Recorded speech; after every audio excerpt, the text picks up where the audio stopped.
Just unmuting. Okay, we're good. Wonderful. Hello and welcome everyone. Thank you for coming tonight to the Columbia Beach Town Council regular meeting on Wednesday, February 15th, 2023. And we will call to order at 6:03 p.m. Ask everybody at this time to please silence your cell phones so that we can give everybody the attention that they need when they're speaking. And then I'll ask you to stand for a moment of silence, of reflection, and followed by the Pledge of Allegiance. Thank you. I think you can be okay. You don't have to stand if you're able to stand.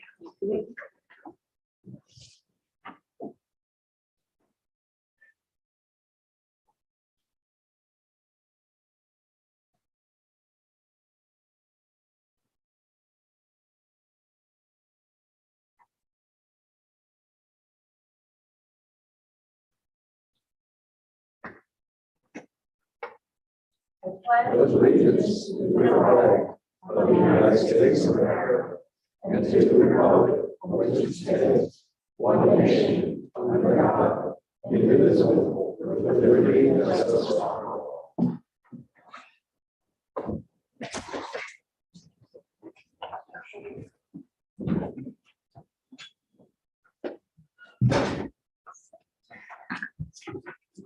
Okay, next on the agenda is our roll call of members. All members with the exception of Mr. Moncure are present.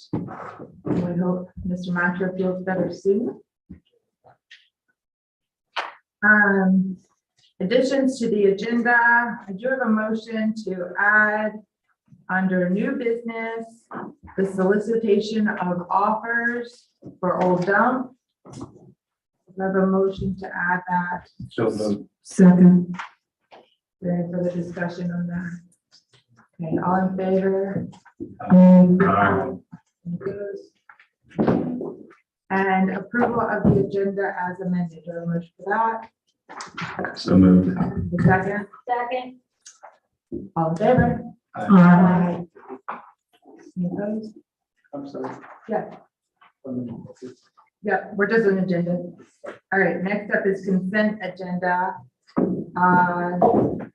which has minutes January 19th, February 2nd, February 16th, all of 2022. Budget amendment and appropriation for the police department, and a reappointment of the commission of Marcia Feldman to the Housing Authority. I move that we approve the consent agenda. I do have a second on that. Second. All right, is there discussion? Yeah, just one clarification on the January 19th minutes.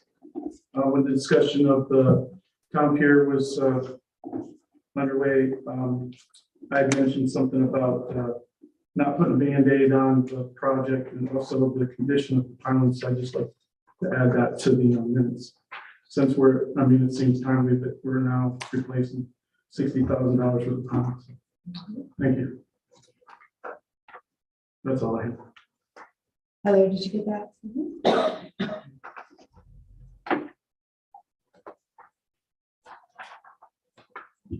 Is there any further discussion? Okay, all in favor of the consent agenda with Mr. Williams? Amendment there? Sorry. Aye.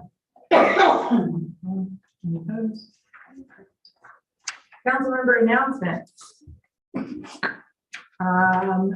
We'll start with Mr. Wood. You seem ready to go. Okay, well, yeah, because it is timely. We are doing the work on the town pier. It appears to be going very, very well. I went out to inspect the site. And tell me if I'm correct, Ms. Myers, if weather cooperates, it looks like we're going to be done with this before the end of the week, right? If weather cooperates and there are no issues, yes, we should be done by the end of the week. Right. The work is being done by one of the most respected people in the business. Actually, when I posted who it was, everybody was absolutely delighted. And everyone may not agree, but I think it's a very wise decision. to go ahead and do the repairs so that we're not going through the cost of replacing the entire pier. And there's absolutely no reason to do it. So I want to thank you for your quarterbacking on that. The other thing is people may have noticed they were driving over steel plates on the way. That's going to concern a lot of people. So if I may, Madam Mayor, can I ask, is that going to be part of your presentation later, Ms. Byron? No, it's not, but I can tell you quickly here that we did have a sinkhole open up on Washington Avenue. It has been addressed. We have worked on fixing the pipe that deteriorated underneath the road. It will need to be, as I came here, it was steel plated and filled in. So they will need to go back tomorrow morning and finish the job, and that should finish it. Okay, so hopefully that is going to be a highlight for all of us to make sure that we take a look at being resilient and making sure that we can handle any of the infrastructure issues that are going to come up. So that's it for me today, Madam Mayor. Sorry, I apologize. Oh, actually, I did forget one thing. The Loyal Order of Elk asked me to nominate someone for Colonial Beach Citizen of the Year. Yeah, this wasn't a council thing, but I wanted to let people know because it is a respected member of our Public Works Department. Mr. Bill Taylor, I'm going to recommend for that particular honor. He's brought a lot to our community. He, just like almost all the other members of our Public Works, busts his backside every day to help us. He's an outstanding example of customer service, and even more importantly, he's an outstanding example of someone who takes care of his fellow man. So thank you, Bill, and it was my honor to nominate you for that honor.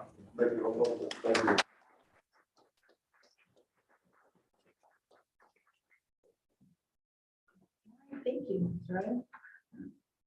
Thank you, Mr. Okay, good evening, everybody.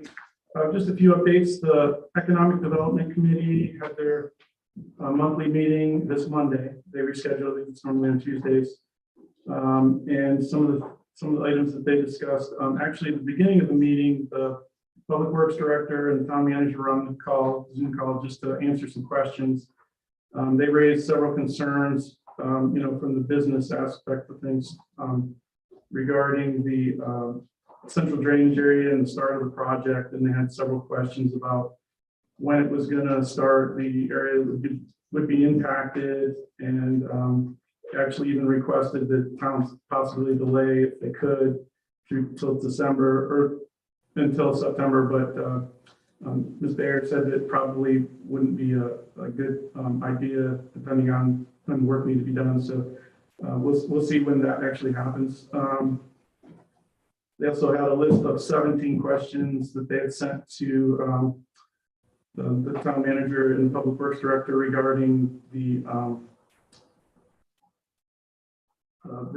tap fees, and just a lot of questions about how they were going to impact businesses, the actual costs and different things. So we're going to get some more information. Diane did a good job of answering questions, but there's still a few get backs on there.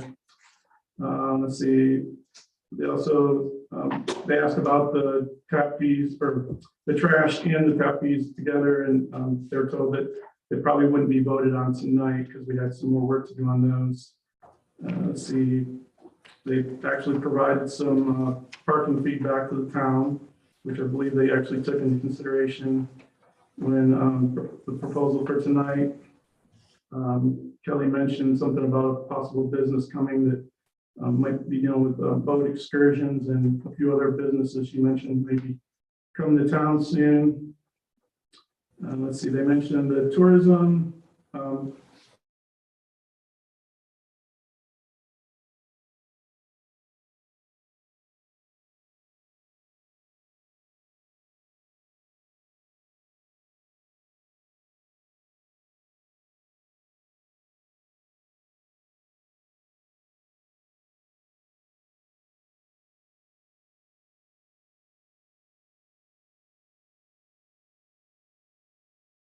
recruit students and jobs in town, trying to match them up. So if anybody has a student that's looking for a job, I would say, I guess you would contact them, reach out to them. Let's see. And they also mentioned something about raising $6,000 for their community heart and soul project that they're trying to bring to town. And they also mentioned that the palm trees would be handled by the chamber this year versus the normal handles. That's it. Thank you. Ms. Robertson. Since we have representation from the school, I will not give any report right now. We'll let them do all of that. Yeah, that'll be on in just a minute. Dr. Sullivan? So I wasn't here for the liaison report, so I'm just going to very briefly say something about my liaison assignments. The Colonial Beach Redevelopment and Housing Authority, they had to postpone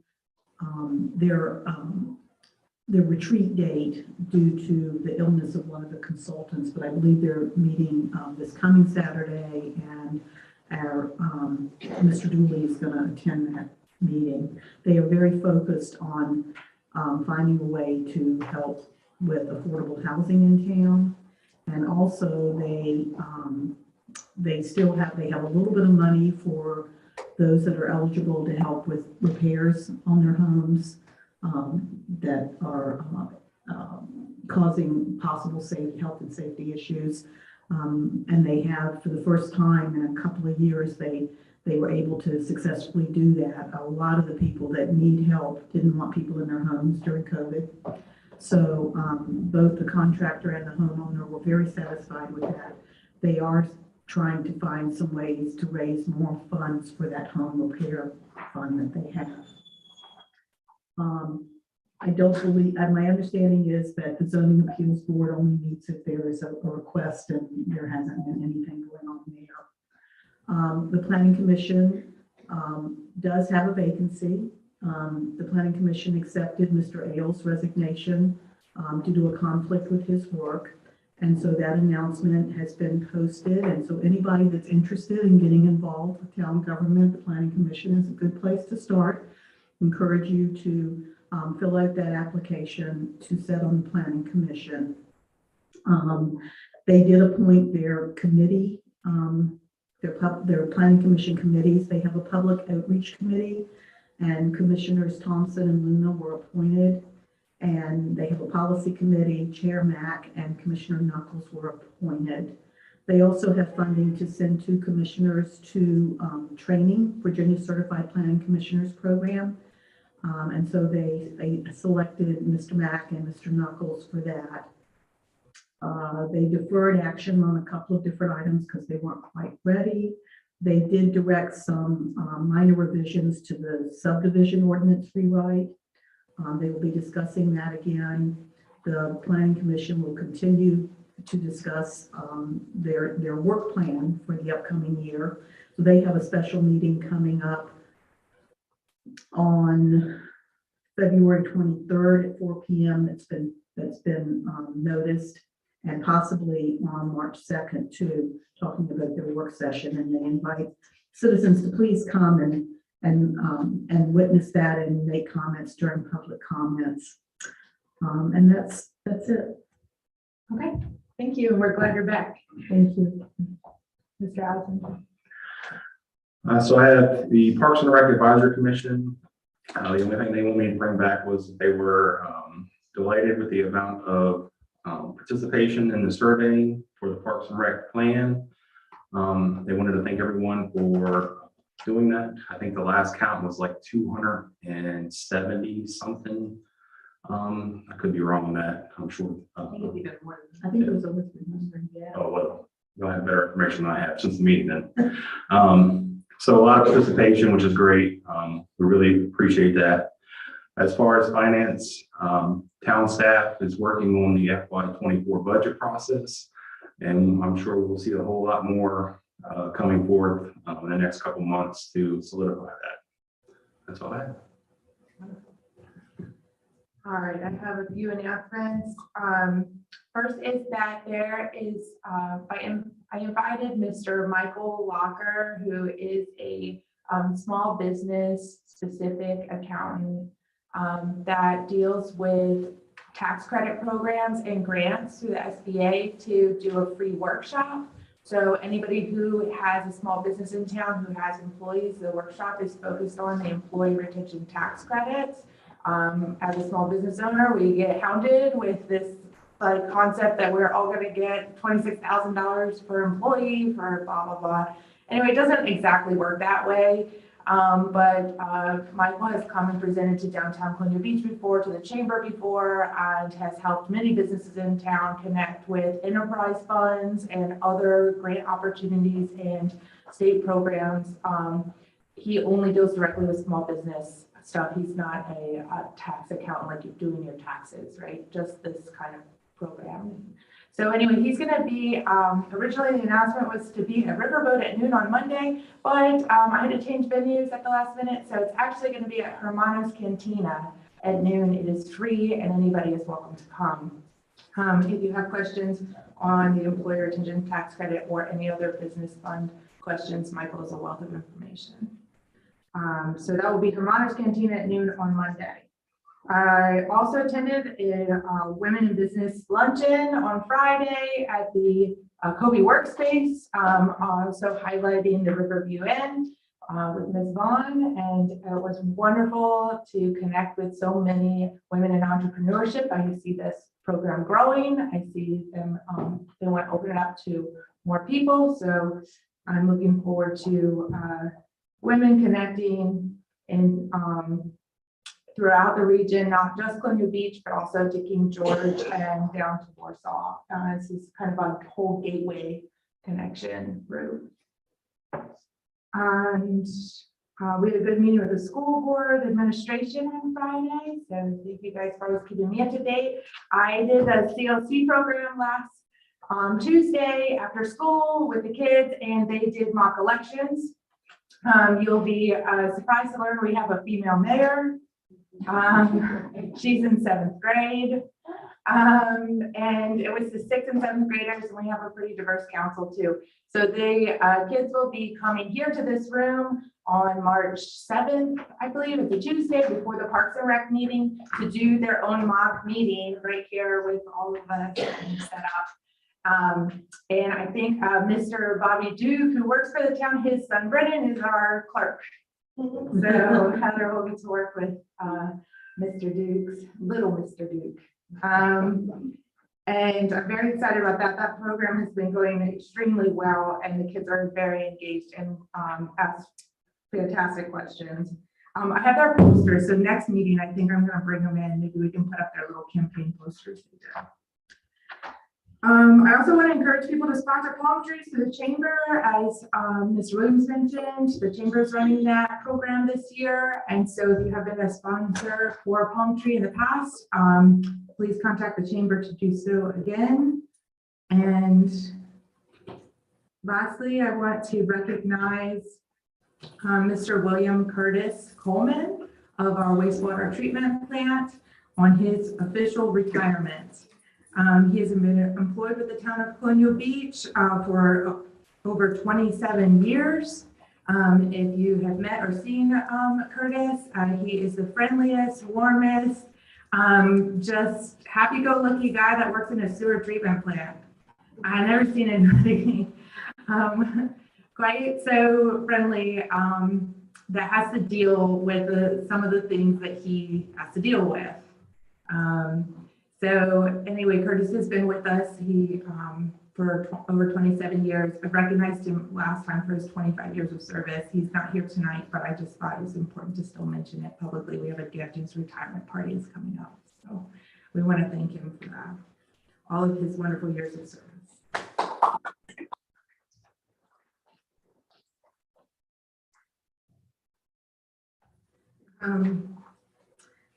That's all of the announcements I had. Our town manager is actually at the BLGMA conference. She is one of the, she's in leadership there. And so their conference is now, I think she is with us via Zoom.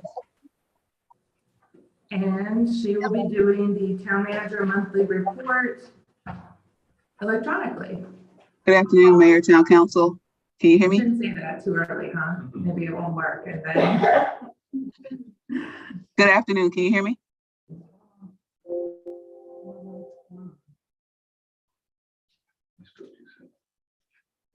Hello?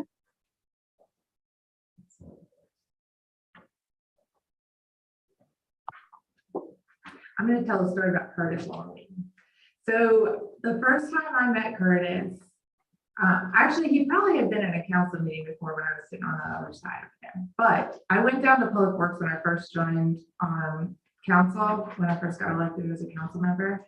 And I wanted a tour of the sewer treatment plant. And he said I was the first woman that wasn't an employee, I think, to come over there ever in his 27 years of service. And he has this aerial picture of the wastewater treatment plant up on the wall with the tanks. And when you see it in aerial, you really get a good idea of the proportion of how big those tanks are and how small the little buildings are around it. And he walked me through on this aerial photograph of every part of that process, and then walked me through the whole, treatment plant also. Can you hear me? Afternoon. It was very memorable. Yes, India, we are with you if you're with us. Can you hear me? Yes? Okay, great. All right. Good afternoon, Mayor, Town Council, and members of the public. India Adams Jacobs. Just some quick updates this month. Included in the packet, you'll see a memo with my town manager updates, starting with the Central Drainage Area project. This bid process for the capital improvement project has officially closed. During the week of Monday, February 20th, town staff will be officially able to award that contract. That project is funded by the town ARPA funds and has an estimated 9-month construction timeline after groundbreaking. Once we do formally award that, we will know more on a specific timeline, and Ms. Beyer will give a detailed timeline at that point to members of the public, council, and that'll be shared on all of our social media channels. Councilmember Wood mentioned our town municipal pier maintenance. Again, that is occurring currently. That should be done by the end of this week. Last week, town staff kicked off our stormwater and resiliency planning with the Berkeley Group and Tetra Tech. With town staff, we will be working with community engagement efforts, much like we have with our parking study and our Parks Master Plan study, with community engagement efforts in the spring of 2023, and then again in the fall. It is a rather lengthy planning process, so we ask for people to be patient, but also to be engaged in that process as we move forward. Wayfinding signage project, we've been working with Fraser and Associates over the last several months, as well as with the funding that we received from the state, and our wayfinding task group provided final feedback last month, and the final designs were provided and they're included in the packet. So we're very excited to be able to move forward with that item as well. Councilmember Allison mentioned the FY24 budget process. We are working through that and working obviously collaboratively with our school system. There was a snafu at the state as it relates to some funding.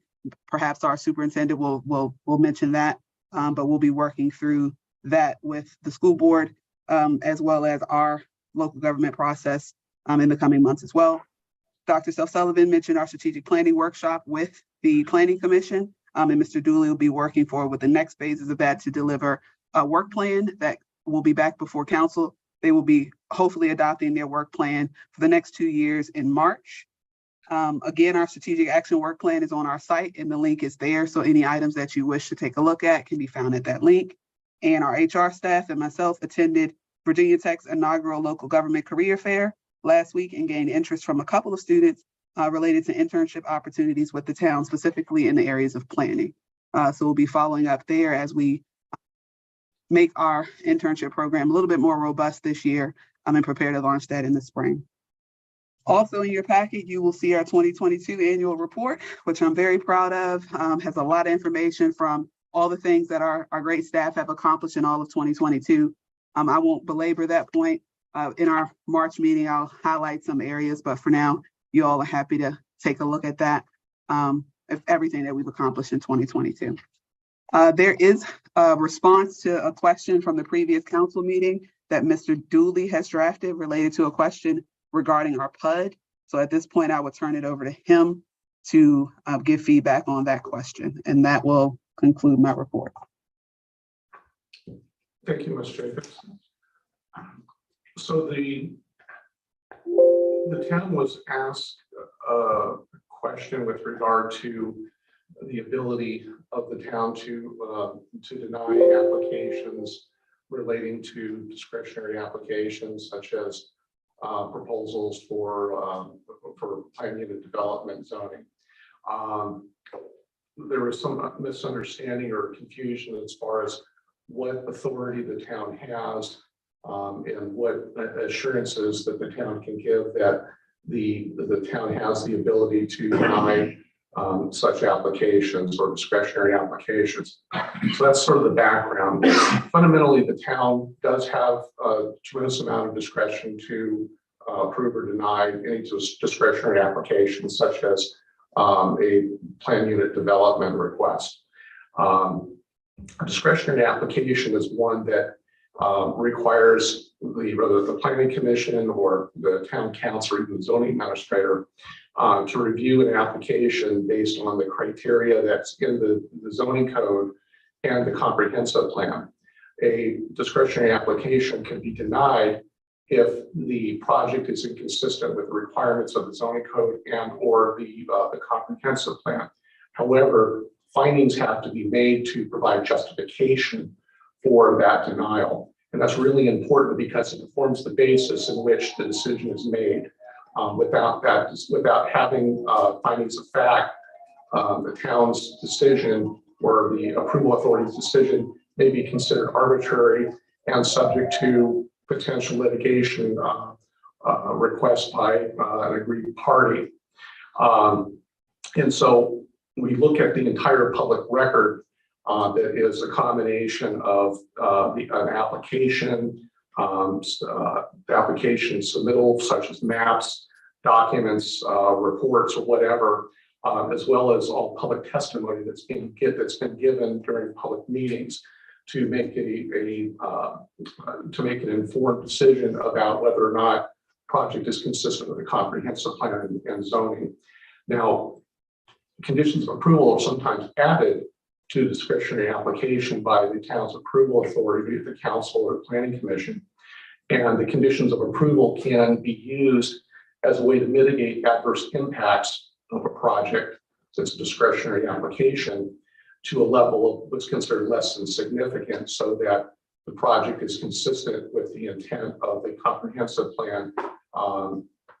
Without conditions of approval, a project may otherwise just be denied because it's inconsistent with the zoning code or the comprehensive plan. So you have a tremendous amount of control with regard to the information and how the information is evaluated to determine whether or not a project is in the best interest of the town, because it's based on the zoning requirements, which the zoning requirements are effectively implement the vision in the comprehensive plan. Okay, now that is different from what we refer to as a non-discretionary decision. A non-discretionary decision or an administrative approval is one in which the code lays out specific objective standards. If a project meets specific objective standards, it has to be approved. There is no discretion. It's an administrative action. And there's no gray area. An example of administrative approval might be, for example, a request for a home occupation permit. Somebody comes in and wants a home occupation. They meet the requirements that are outlined in the code for those objective standards. They pay their fee. The town is obligated and must give them an approval for their home occupation permit. That's a non-discretionary application, and so that's not appealable. Either it complies or it doesn't. Now, the aggrieved party could file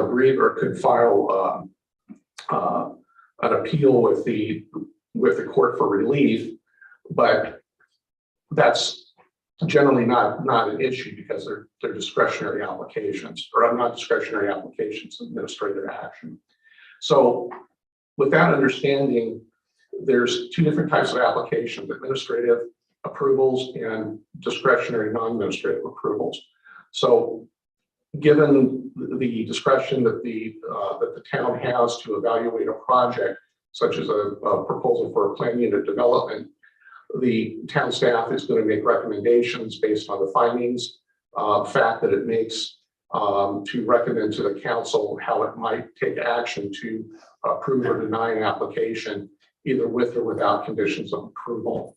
And so I think that the concern that the town does not have requirements or or objective protocol on how to approve a project is misunderstood. For plan unit developments, there's actually specific findings that refer to Article 19 to approve plan unit developments, and objective standards are in there that have to be met or have to be acknowledged as findings of fact in order to approve a project in a plan unit development. So that's my response to the question. I'm happy to further elaborate if the council has questions. Mr. Wood? So forgive me, break this down for a product of public school education. But what we want to do is really see where the rubber hits the road. So for instance, we have a discretionary as opposed to non-discretionary agreement, correct? I think to just kind of boil it down in that sense is that for a PUD, we can approve, we can negotiate, or we can deny with validated reason. Okay, and that's the point I simply wanted to make. Does that sum it down? Absolutely correct. Okay, Thank you. I just wanted that to be clear for everyone listening in. sure. Thank you.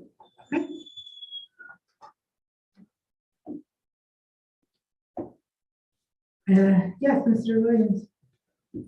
I was just wondering, so one of the concerns, like when we were, this PUD had come up and we were voting to approve or disapprove, was the fact that we don't necessarily have capacity, maybe another 100 students in our schools, maybe, a few hundred people in our water sewer system, stuff like that. But the potential for where Lennar is could be thousands of homes. Some people have said anywhere from 1,000 to 8,000, 4,000, whatever. That's a lot. So they come in and say, we want to build all this stuff, they're following all the rules. Can we deny them just because we don't have the capacity for water and sewer? If there's inadequate capacity, that would be inconsistent with the town's comprehensive plan. And so, yes, you could make that finding that there's inadequate capacity to accommodate the development, among other reasons, potentially. Okay, thank you.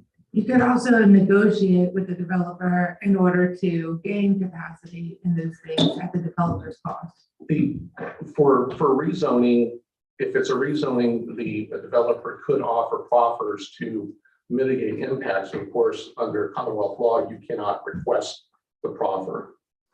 If it's for other types of projects, like a conditional use permit, the town can implement conditions of approval in order to make findings that with these modifications to the project or additional, in this case, capacity or for some sort of infrastructure, that the project could be approved that way with those conditions. Okay. Yes, Mr. Allison. So during the process of developing the new PUD, we outlined several things that would be requirements. One is impacts to our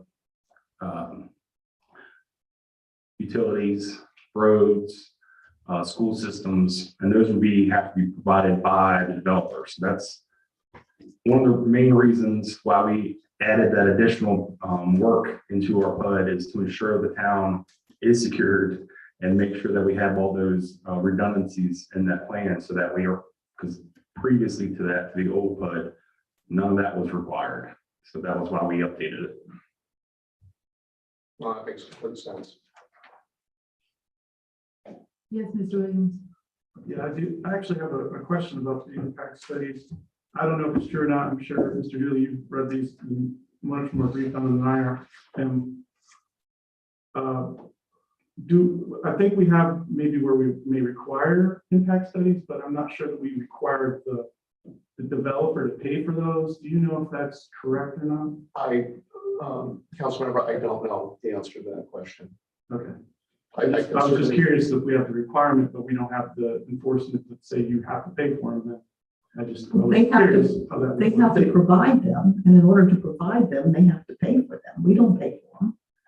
That's part of the application. They have to provide them, so they have to get them and pay for them, right? If the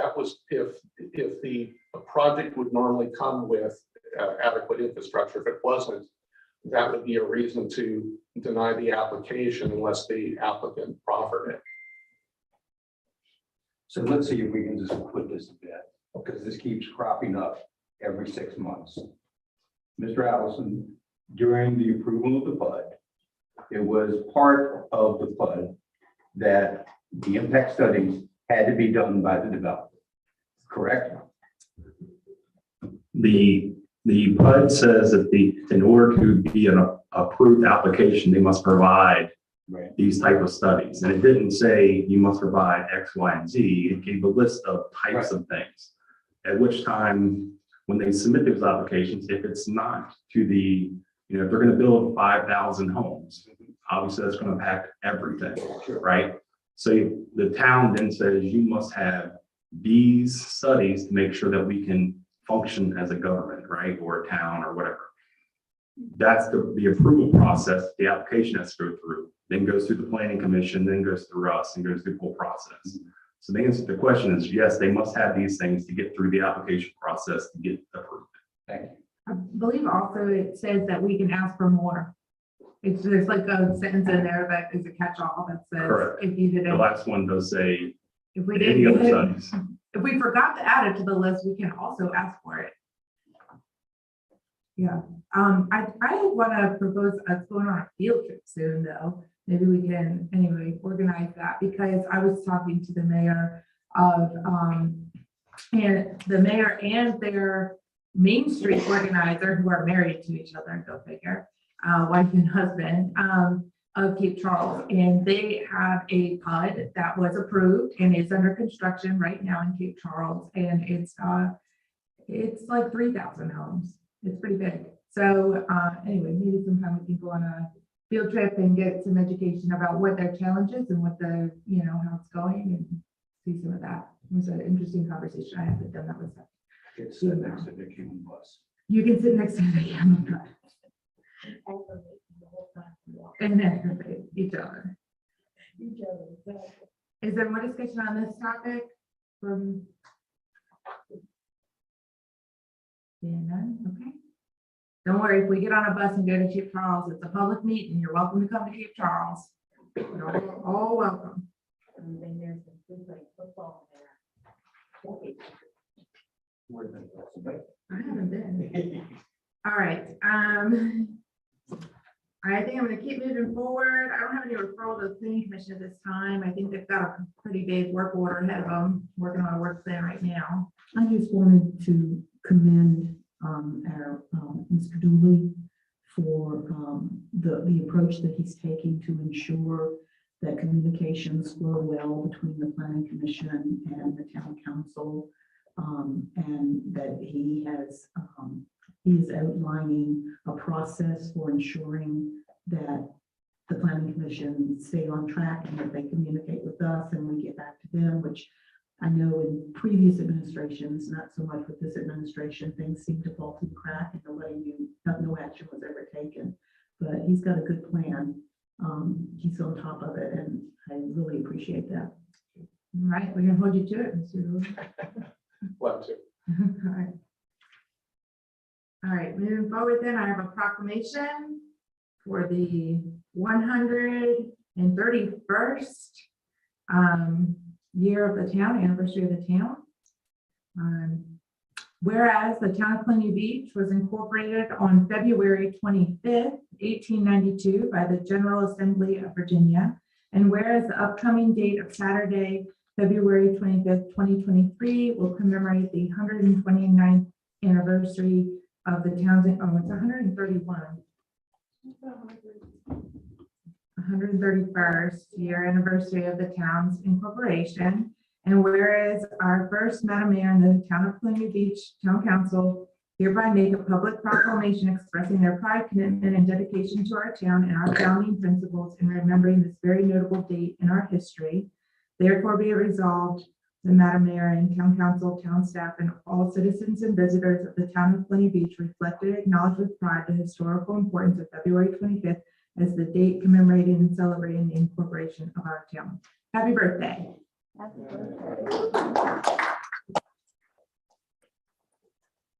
We get a cake, yeah.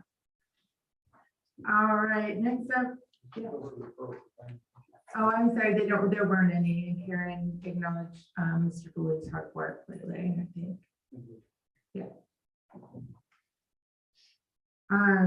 Mr. Trivett is not able to be here tonight. I do not believe he's still not here, right? He's at a meeting for the bridge issue in District 4 at the shores. Yay. Okay, and I'm getting some head nods out there that we know what that's about. Anyway, I think he's been helping communicate some of that, and I think VDOT's supposed to be out there today. So he wasn't sure he was gonna make it to our meeting. So we'll keep moving forward to the public school system. Dr. Mitchell is not here, Mr. Adam. Dr. Adam, apologize. If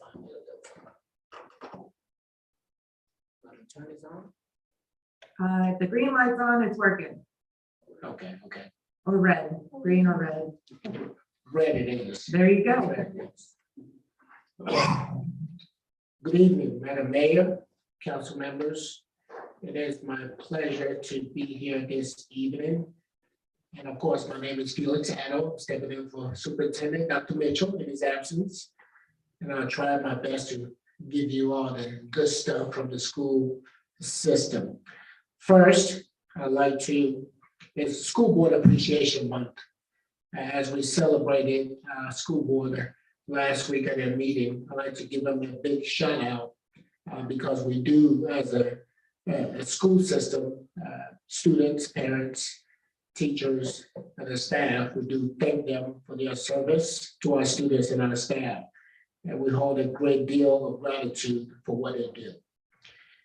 Now, we are about 2.5 months left in the school year, believe it or not, and it'll be over middle of May. May 20th is our graduation. We are chugging away to meet the needs of each child.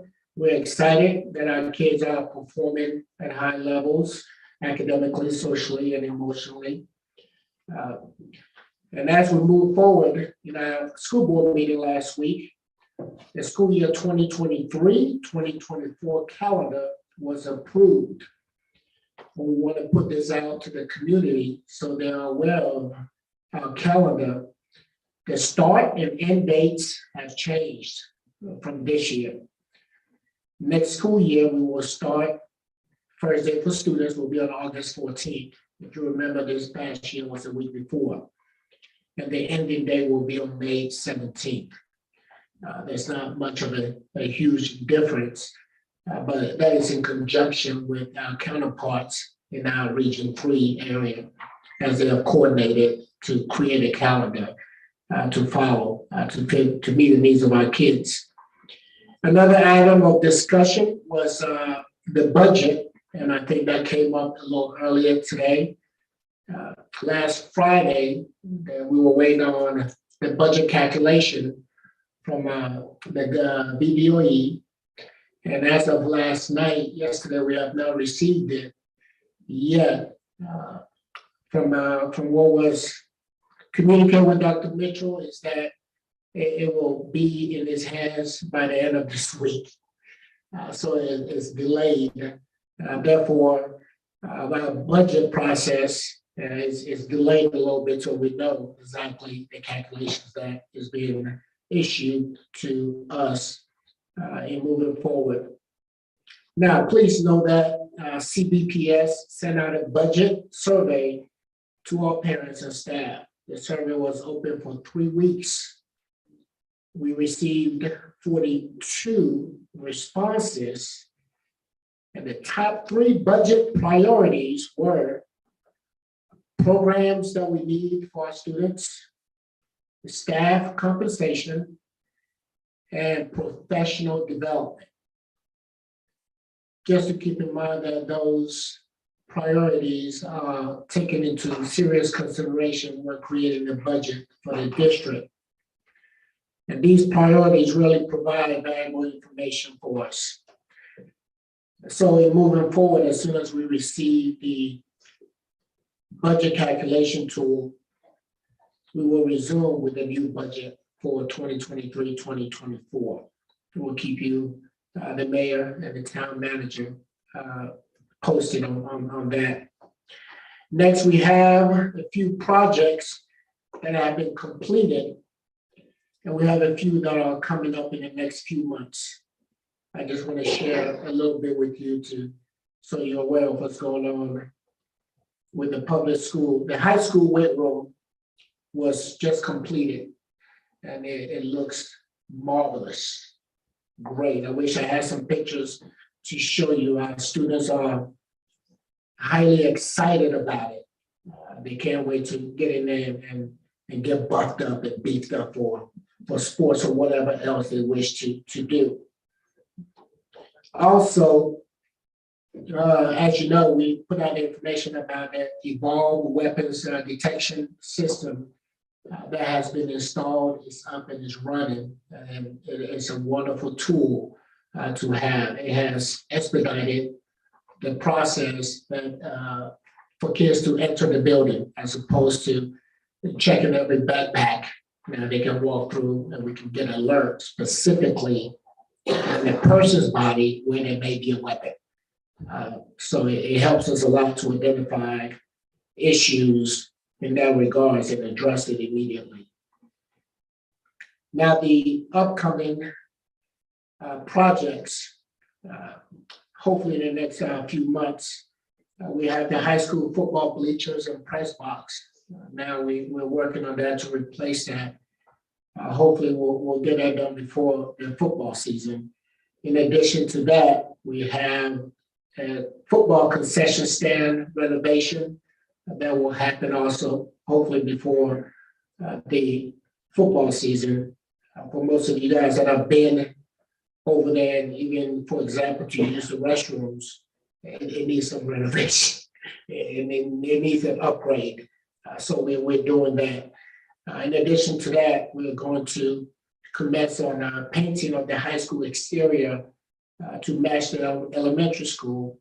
And in addition to that, we will paint all of the elementary school hallways this summer.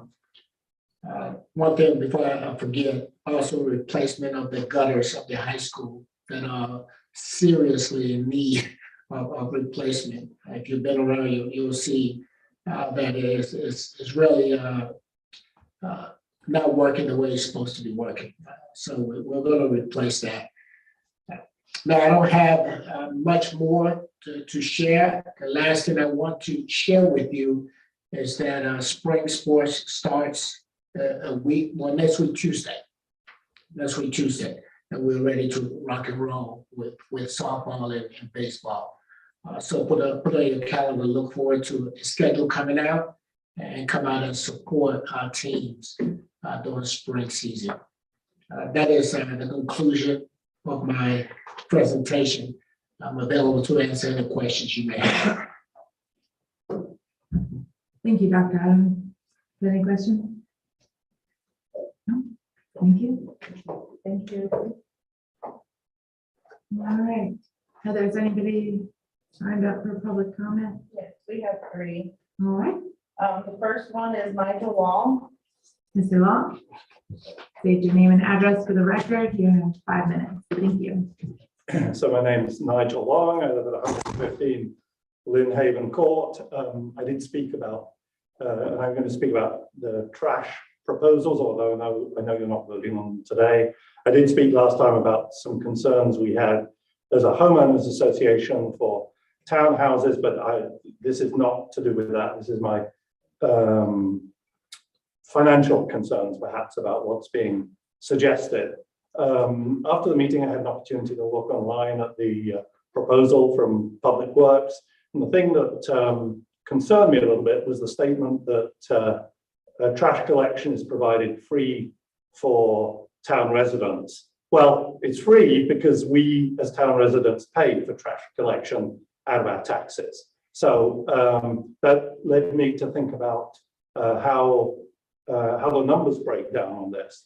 And I just want to, my conclusion out of the data that was available, which I know is incomplete, was that it would be an annualized cost of about 243,000 that we're paying in trash collection, 164,000 for the operating budget annually.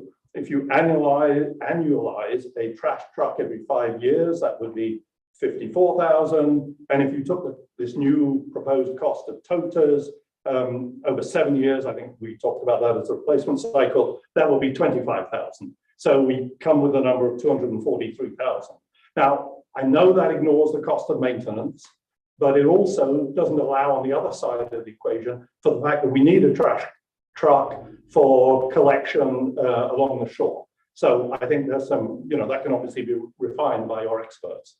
But if you took that number as the cost of trash collection, then residents' payment for that, if you were to take that out of the tax assessments that we pay, would be about $92 per resident per year, compared with 120 that was being proposed. And maybe you'd charge commercial 150 instead of 180. Those are just my numbers, but they match up to that 243,000. So I've got 3 recommendations. And the first, they're really almost to help you sell this, if it's the right way to go for the town of Colonial Beach. The first thing that I think would be worth doing would be actually doing a financial analysis to demonstrate that retained trash collection in Colonial Beach is more cost effective than privatization. I'm a strong advocate for the fact we should keep Bill and his team. They do an excellent job for the town. I wouldn't want to suggest otherwise.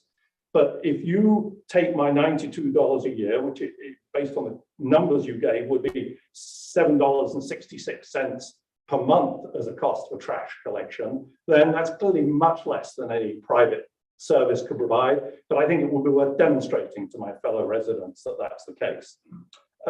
Secondly, since trash is currently paid from our taxes, maybe it would be great to see you propose that you were going to reduce our taxes by that amount to make up for the fact of running an enterprise fund. Except I did hear at the last meeting that that's not what you're planning to do. So, I don't control that, but that's my comment about that. But going on from there, the final point is, if you're not going to have a tax reduction and you're going to stand for re-election for the town council, you may well want to consider what very specifically you're going to do with that additional 243,000, which I think is the cost, or the 313,000, which was in the Public Works presentation. So I just wanted to share those thoughts and numbers with you. Thank you. Thank you. Thank you. Next is Lori Gore.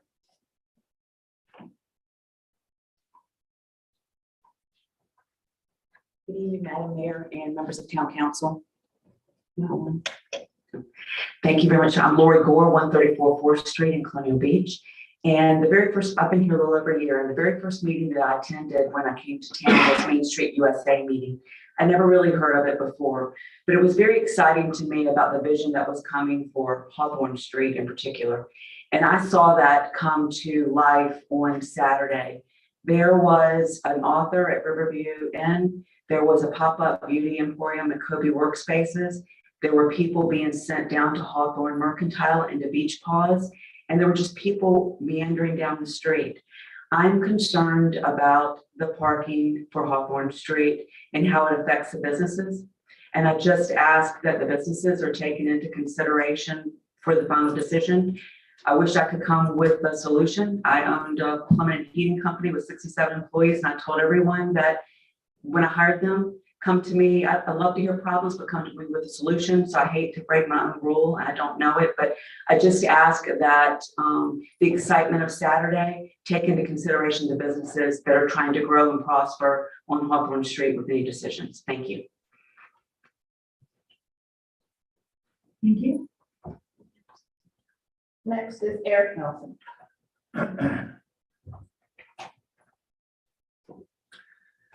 Good evening, Madam Mayor and Council. Eric Nelson, 1321 Bossing Avenue. I am speaking this evening as Vice President of the Colonial Beach, downtown Colonial Beach. And so, Lori and I did not plan this, but I'm speaking about parking. And I think she will be interested to hear what I have to say. So on behalf of Downtown Colonial Beach, I would like to thank you for the opportunity to speak on an issue of considerable importance to the business community of Colonial Beach, as well as visitors to our town, and of course, an issue of importance to the financial interests of the town government. One of the primary objectives of Downtown Colonial Beach is to enhance the vibrancy of retail business in our downtown core district. Shoppers come to our retail stores should not be unduly burdened by parking expenses incurred while spending money and supporting our merchants. On the other hand, beach-going visitors in our town who spend hours on the beach and who don't shop in our stores should pay for the opportunity to park in our town. And for beachgoers who do shop in our stores, there should be some relief from the parking fees for spending money in our businesses. Downtown Colonial Beach supports the idea of free parking on Hawthorne, both in the lot and on the street. This reflects Hawthorne's status as the historic shopping avenue in downtown area and continues to encourage businesses to locate in this area. We hope that parking remains free beyond the next 12 months and into the future. To underscore that the free parking is to encourage shopping, though, there should be a time limit, like 1 or 2 hours on the length of time that someone can park there. But we believe that the current proposal of 15 minutes is only sufficient for carryout or pickup dining and not nearly sufficient for most shoppers trying to buy products and services. As for other streets like Taylor, there are businesses there that might continue to benefit by having free parking. However, this area is going to get increasingly busy with the boardwalk development. It is probably not the best solution to keep parking on that street for free for as many hours as someone wants to park there. A proposal that Downtown Colonial Beach has that can balance the needs of the town and the needs of retail businesses is to create a validation program whereby retail stores can provide shoppers with free parking for a set period. This can work in a variety of ways and with no undue burden on the town, the merchants, or the shoppers. Downtown Colonial Beach will be happy to work with the town to develop and implement such a program. In general, Downtown Colonial Beach understands the interests of the town in trying to financially manage parking in the town. Downtown Colonial Beach would also say that it is in the town's financial interest to encourage retail businesses in this town, as well as satisfying the needs of beach-going visitors. Downtown Colonial Beach believes that this short-term free parking on Hawthorne, combined with a merchant parking voucher program, can balance the needs of all parties. Again, I want to thank you for the opportunity to present the views of Downtown Colonial Beach on this issue of considerable importance to everybody. Thank you.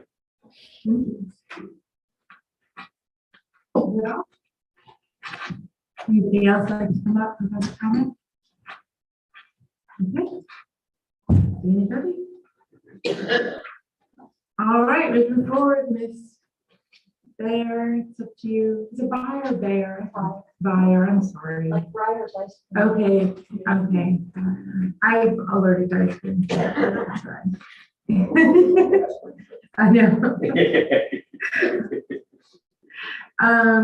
Okay, so next up, we're going to move forward to continuing to discuss old business, which was brought up at the work session as Mr. Williams talked about in his updates. I don't think there's any expectation of voting tonight on either of these public works items, but rather continuing to gather information and have considerations. And yeah, go on. So the only update. Yeah, we're gonna have to use storage. Can you hear me now? Oh, I can hear it. Okay. The only update I have on both issues is that we are continuing research based on questions that we've received from various entities and individuals. And we ask that we bring it up again at the next work session and maybe bring it back for a vote depending on the discussion for the March meeting. Okay, and I think to, as you prepare more information, some good points have been raised about also, I think sometimes people have seen this numbers as, okay, they view the information kind of as the toters and what we've been allocating to trash service in the budget, but is not considering future costs, like getting our employees to the minimum wage standard that has to be met very shortly. And also the fact that we are very seriously evaluating a better health insurance plan that will cover their children, because right now our family coverage plan for health insurance is atrocious, and it is a reason that we lose staff. And that those things are really important to taking care of the guys who are taking care of us.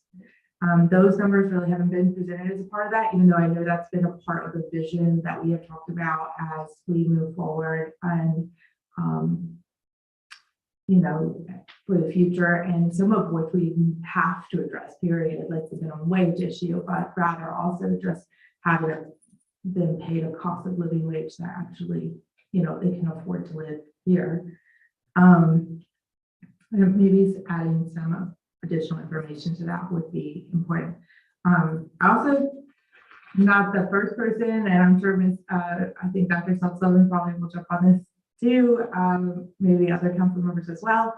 The use of the word free in the presentation, as if it is free, is offensive, I think. And so it is not free, obviously, and we do indeed pay for it.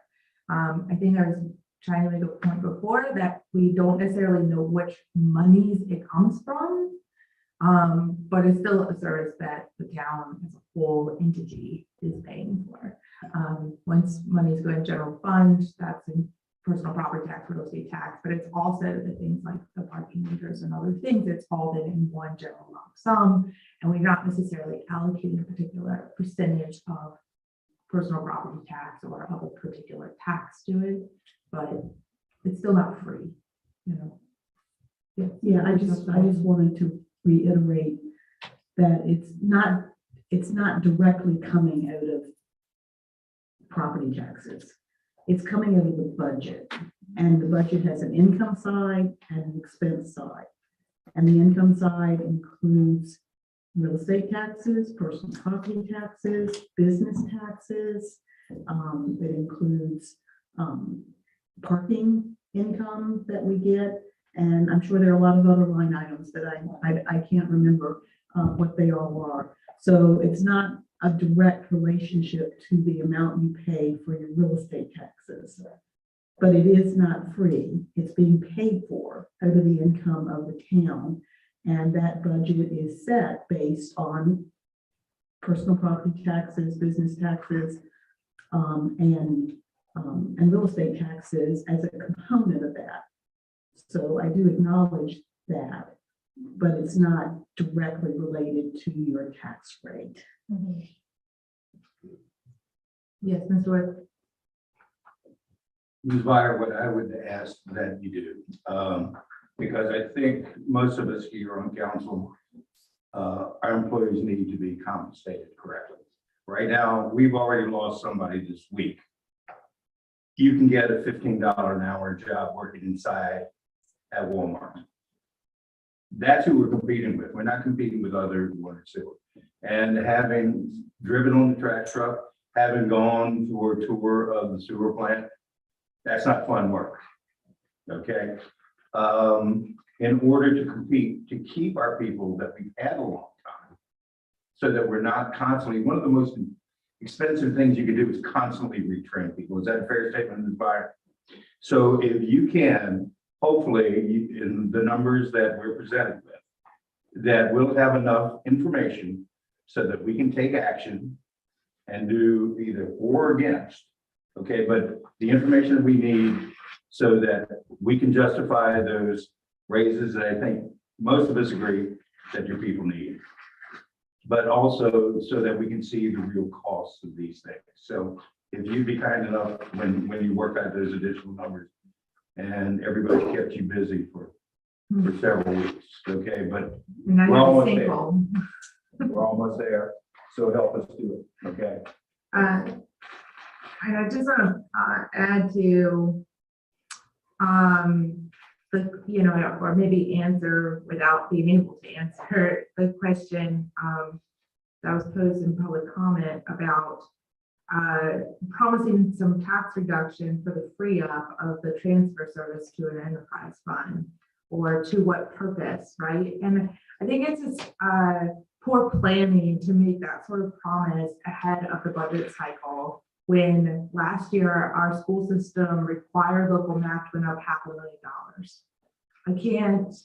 It would be irresponsible to say that $200,000 is going to be for some special thing at this point until we have made it through the requirements that are going to be passed through the state to us that we do not know yet. And I would love to promise a tax reduction. Ultimately, that would be the goal of every single council member up here, of course, always. But we also have a fiscal responsibility to pay our bills. And I do not think that the responsible thing would be to default on anything that we currently have to pay on, or to not meet a state obligation. Most credibly is the school system, and then also our public safety needs for our police department, which are the two biggest items in our budget. Period. So I just want to, those have to be addressed, and we don't know the cost of those until we go through the budget process cycle. So I think it would be a little premature to consider that until we've made it a little bit further down the line in that. But always know that we are always looking to cut taxes if that is at all possible, or come up with a solution on what service to cut, right? Because that's the reality. Yes, Mr. Williams. Yeah, just a couple points. I want to reiterate what everybody else is saying about the cost stuff.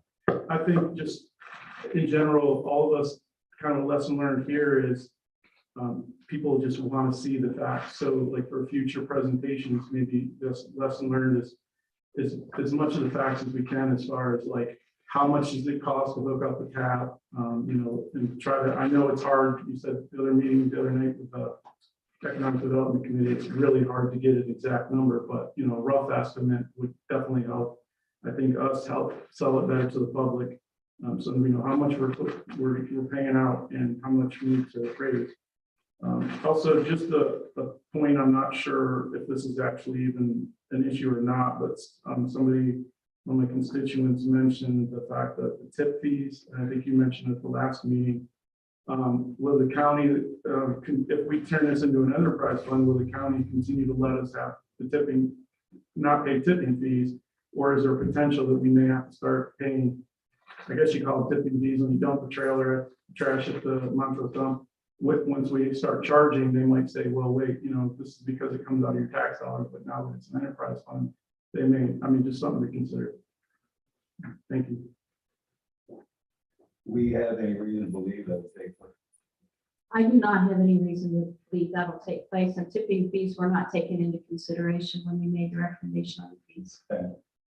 I also heard from probably the same citizen that Mr. Williams did, and that there are also possibly contracts saying that the county would continue to do not charge for tipping fees. So we probably could find that contract in writing. Mayor Schiff. Yeah, and just a note, this trash is coming from Westmoreland County residents, right? We are not a separate entity. And so the county provides the dump to Westmoreland County residents, and we are Westmoreland County residents. Yeah, I think that Whether we take it down ourselves or whether we have a town that provides stuff to take it down. Yeah, I think that's why the tipping fee is set zero. Yeah, because we're residents. I think she's trying to fix the static issue. Can everybody turn their mic off?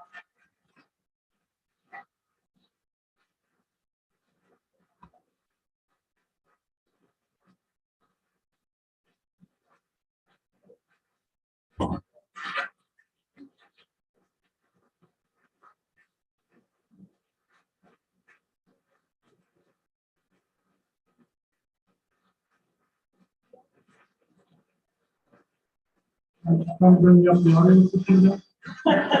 Oh, it's working, right? Every time.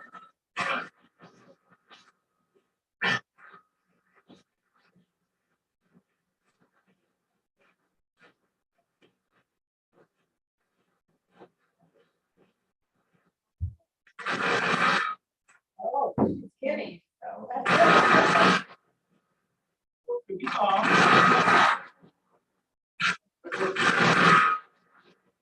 Coming with our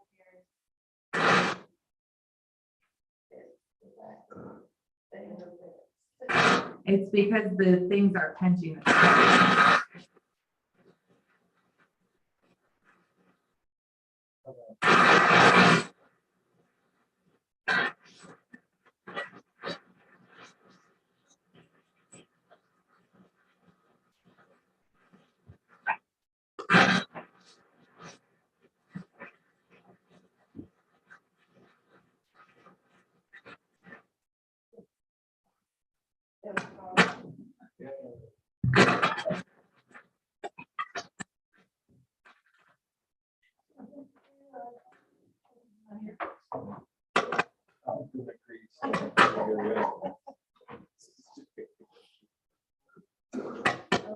Can we just get these things removed so that pinching thing doesn't happen? Yeah. Will the board stand up? Will the backboard stand up? I just put a thing of tissue. Yeah, that's fine. Yeah, just put a wedge on the.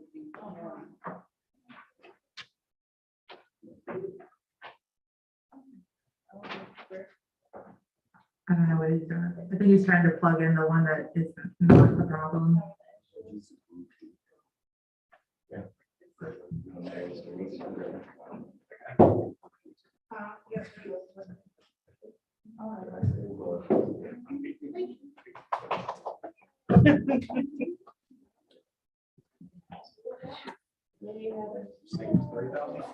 Yeah, every time we fix it, we'll say we saved $30,000. I think it was going up. I think it was like 60,000. I know, right? I wanted to make one more point on the tap part was, I didn't interrupt anything. I know the whole static thing got me kind of like discombobulated. Okay, one more point on the tap fee connection. And I have not spoken to the EDC, but I know that there was some concern through the EDC that the business side of raising the tap fee connections, which would be more in line with other tap fee connections around us, what might be prohibitive to a new business coming in. And I just wanted to remind the EDC and anybody who's out there watching this, although after the static, you probably stopped watching, that we passed the tourism and technology zone incentives package. That was really critical to allowing flexibility in being able to negotiate terms that would meet businesses' needs if they want to come in. So that tourism and technology zones with the maps up there that include all of C1, all of, and then we specifically went around the point shoreline to make sure marinas and our marine industry were included as being able to take advantage of that incentive program. And there were people out there with posters against this. And now this is the kind of thing that this could be used for. This is a perfect opportunity if there's a business that is tourism or technology related and is creating jobs and we would like to negotiate through the tap fee process. That is a part of that. They would negotiate with council as a whole, and we would have to approve that. So it's not a blanket thing, you get it for free. But if there's a business that we really want to entice and we see a lot of value in the community, I don't want this cap raise issue to think that would prohibit something really great from happening here in town. Mayor Schick, yes, I think it's also possible if we were to do a public-private partnership for affordable housing, say an apartment building, that we could help reduce the cost by eliminating or lowering tap fees in that case too. But that's something we can negotiate. Is that true? For residential, I'm not sure, the tourism and It enterprise. has nothing to do with the enterprise zone. It has to do with with a public-private partnership for establishing some affordable housing, say a small rental unit or something, if we were working with the developer to ensure affordable housing. I don't know if we have the authority to do that or not. I don't know about that specific instance, but I do know that much of your code states that the fee structure is there, but the town manager or her designee has the ability to negotiate or override or do something other, depending on the case. So I would think that would apply here as well as what the mayor is speaking to. Thank you.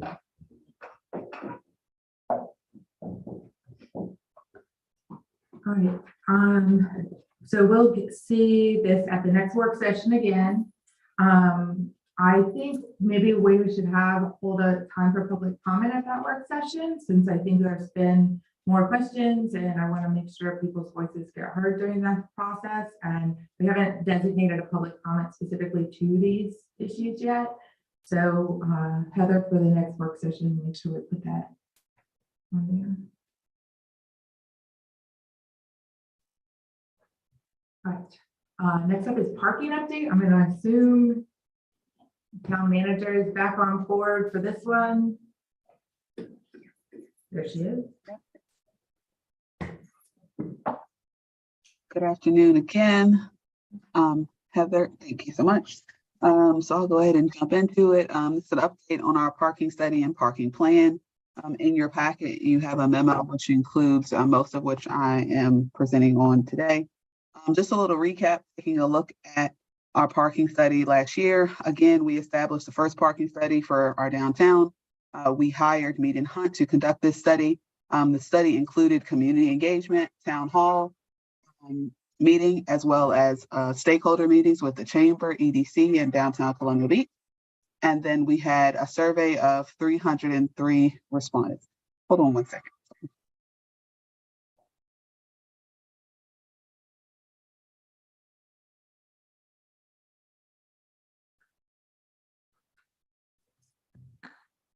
Did we lose her? She said, hold on. Oh, she said, hold on. All right, sorry about that. And there you see that parking outreach that we did. Our town hall was February 11th. I do not know why this hotel room keeps calling. Back on February 11th, 2022. Next slide. Just to recap, parking plan recommendations that have been implemented since the study in 2022. We have eliminated curb painting. We eliminated paid parking in the off-season starting October 1st to March 31st. We added parking covers to cover the kiosks in the off-season to hopefully maintain those properties a bit longer. We've eliminated multiple zones from 6 zones to 2 zones to business and the beach. And then we are working to improve signage, including our improved vehicular directional signage, which is under design through Fraser and Associates. Taking a look at parking plan recommendations for 2023, what you have before you tonight for consideration as we head into the season so that we can update our brochures, ensure our signage is correct, and have some clear guidelines for our parking enforcement officer. After working extensively with the EDC and listening to folks over the last year, as well as the final recommendations from the plan to refine times from 7 a.m. to 8 p.m. to find golf cart parking for a pilot program. We've identified an area along Madison Avenue as well as Hawthorne, and looking at a location at Castlewood as well, so that we can try to hit all sections of our beach as well as Colonial Avenue. One of the recommendations from the study was also to relocate 3 pay stations. One that was in Wilder Avenue lot. There's 2 that are right beside one another. The parking study recommends to move one to the other side of the parking lot. There is a meter near the Hawthorne parking lot, which is free, that they've said that we should look to move to Washington, which we are recommending. And then there is 1 kiosk near the pier that they recommend that we remove as well. which is probably the only one out of those three that I would not be recommending this afternoon. Then there's some considerations around potential rate changes. As I think Mr. Nelson alluded to earlier, on behalf of DCB, they obviously have some thoughts around our day trippers and beachgoers paying more of their fair share towards parking. That's consistent with what I've been hearing from the EDC as well. So as part of our consideration, that is something that we've considered. That is sort of an amalgamation of the comments that I received from both the EDC and DCB over the last year, and also things that we've heard from staff in terms of our own internal parking conversations. So that's my formal recommendations tonight. Next slide, in terms of a future proposed parking plan, just for consideration. And we know there's some things that are underway that would require us to be a little bit flexible currently, but we are investigating future parking lots that are available for overflow and potential acquisition, including once the rescue squad builds their building, yet leveraging that lot, leveraging the public schools lot when it's not in use over the weekends or for event weekends, our Klotz lot and other areas as well, and leveraging the trolley and overflow parking for event and holiday weekends. And then looking forward, the parking study highlights 55 to 70 spaces at the rescue squad parcel. And then I've also included the potential of leveraging our town hall parking lot, which has 23 spaces as we look ahead. But just so reorient us on what we're asking tonight for council consideration and adoption would be the recommendations on slide 7, the 1 through 4.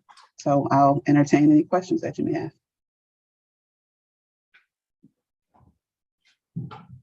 Yes, Dr. Sotelo.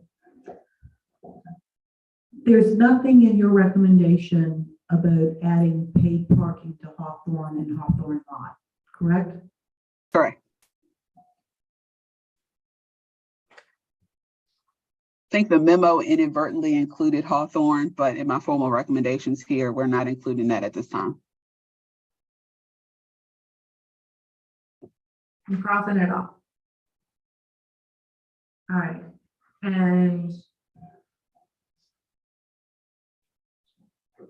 yeah, sure. By the way, Ms. Adams Jacobs, I noticed there's a lot of citizen input in your final parking plan. I wanted to thank you for that, for being responsive to emails to the council work. And I just wanted to recognize that because that could have been very easily lost. So thank you. Thank you. I've heard most of that. Yeah, you gotta use your mic. I did it. Let me just move it a little bit closer.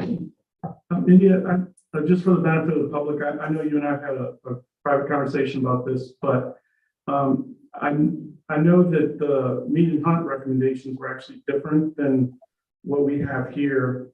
For example, they recommended the lowering the parking at the beaches to encourage people to park at the beaches versus the business parking lots. And they recommended $1.25 compared to $2 an hour. And so apparently from staff's recommendation is to actually increase the paid parking. And then they recommended making the business parking a little bit more expensive to deter people from parking there all day. Could you kind of elaborate on why you chose to go a different direction? Yeah, so that's a good question. Thank you, Councilmember Williams. I think in a broader perspective, obviously we had this study and we take the recommendations, and I think if we could implement 90 to 95% of those recommendations from the study, that we would be doing great. Obviously, the study included some stakeholder engagement, kind of 1 year into us adopting this new parking meters and programs once we additionally had some data. So I think after listening with the folks during that parking study, obviously the experts, but also our folks here in town, our business owners in town, and our economic development partners and stakeholders such as the EDC and DCB from their firsthand experience, the message was sort of loud and clear that we want to pass the buck, so to speak, to those people who are utilizing our beach in that beach zone, and then working with the Flowbird company. They've been able to assure me that we could look at dynamic pricing in zone 1, which would be our business zone, and then zone 2 would be our beach zone, and that we could limit all day parking in our business zone with like a 3-hour max, so that we can kind of encourage that turnover for our businesses that they would like to see, and then prohibit our beachgoers, or deter our beachgoers from utilizing those beach area, those business zone parking spots during the day. So that recommendation isn't perfectly aligned with what Mead and Hunt has presented to us, but more of an amalgamation of what we've heard from all of the folks we've been listening to over the last year. Okay, thank you. That was actually, my next question was about the limiting the parking time. Do we have the ability, and I don't see that in the proposal, is that something council could discuss and actually have implemented this season, if we wanted to do, like, say, a 2 or 3 hour limit, business parking? And also, what about vouchers? I've heard other citizens and citizen input tonight about vouchers for businesses. So when we launched the program initially, we were able to have vouchers created. That was something that the company helped us with initially. So I will have to reach out to them to see if that's something that they can do again. There may be a cost associated with that, but that's something that we can look at. And in terms of the limit, that's something that Flowbird was able to give me information on and confirm yesterday, that we can create a max time period in the zone with their app. I've not been able to confirm with UpSafety what that looks like from an enforcement perspective, but it is something that the Flowbird app has the ability to do in that zone. But once we eliminate zones and we go to the 2, we lose some flexibility in terms of dynamic pricing, and then what we're able to do in terms of the app on the back end. So, would there be a way to actually prevent a car from, say, they get the 3 hour max, and they want to stay in town and keep shopping or do other things? What would they have to do? Leave that lot area and go to like the beach area, or how would that work? Do you have any idea? Could you repeat that one more time? Yeah, if say a customer was shopping in our stores for 3 hours and they had to, their time is up. I mean, we're saying get out of town, or will they have a place to park, or how does that work? So based on my knowledge of how the system works with the chalking, the kind of electronic chalking of the enforcement tool, they would be able to know that you were in the same spot. Essentially, if you were to move to a different zone and pay in a different zone, then you would be able to do that. I would also say that there's still a free lot in the Hawthorne lot is still free. So I think all of us should be focusing people to our free spaces, specifically in that business or in that historic district where a lot of our retail spaces are for that purpose. But that's all I have at this point. Thank you. Yes, Dr. Sotelo. Just for clarification, so there would be no limit on parking in the free, on Hawthorne Street and the Hawthorne lot where there is no meter?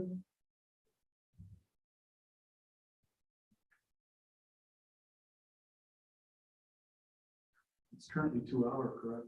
Not in the lot, but on the street it is. The street. Oh, she's talking about. All right, could you repeat that? So how would we enforce a limit on parking where you can park for free on Hawthorne Street and in the Hawthorne lot? That's something I'd have to follow up with our parking enforcement officer on. I would imagine that he can chalk those vehicles. That would be a little bit more labor intensive.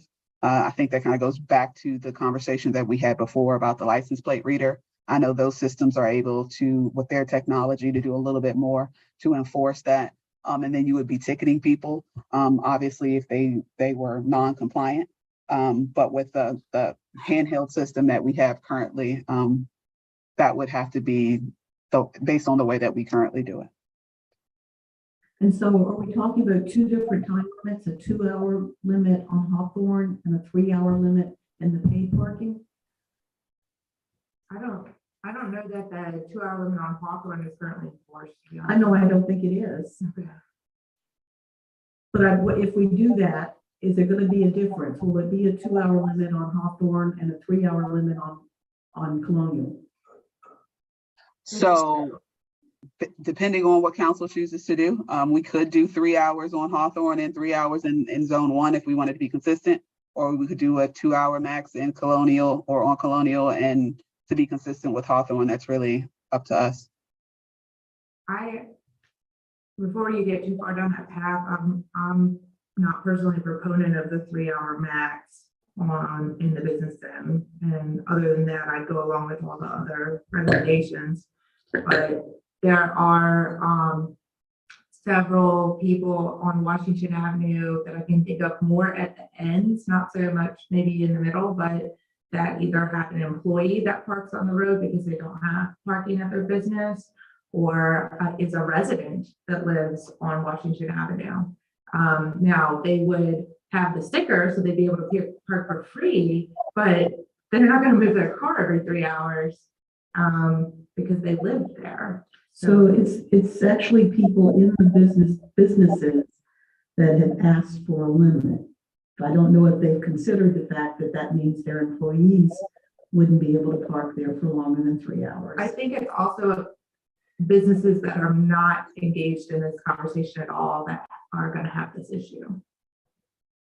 Yeah, I don't think you've heard from every single business on Washington. No, we only hear from the people that are complaining. I know, but I think you'll get complaints if you put this 3-hour limit on it, and then their employees or them as a homeowner are gonna be able to move their car in 3 hours. I think that's gonna become a very serious issue. Yeah. Ms. Wood. Well, that brings up a point I was just gonna make is, are we enforcing parking on residents for 3 hours if we did a limit? Right now, we don't give them tickets. I don't know, but We're not enforcing limits anywhere right now. No, I'm saying I'm saying if we did limits, would we enforce them on people that have town stickers? Or, right, pay the decal, pay the whatever. because that would eliminate the concerns you have for the most part, except for maybe an employee, the business could buy them $100.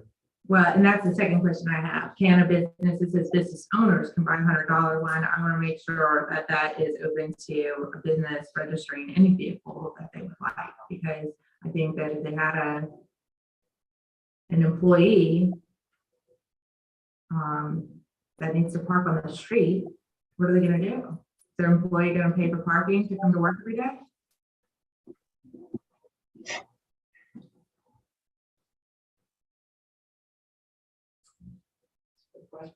Yeah. So I don't think that many people would take advantage of that benefit, to be honest with you, because I don't think that many people now take advantage of the $100 one. So I don't want to overly embellish that it's some massive problem.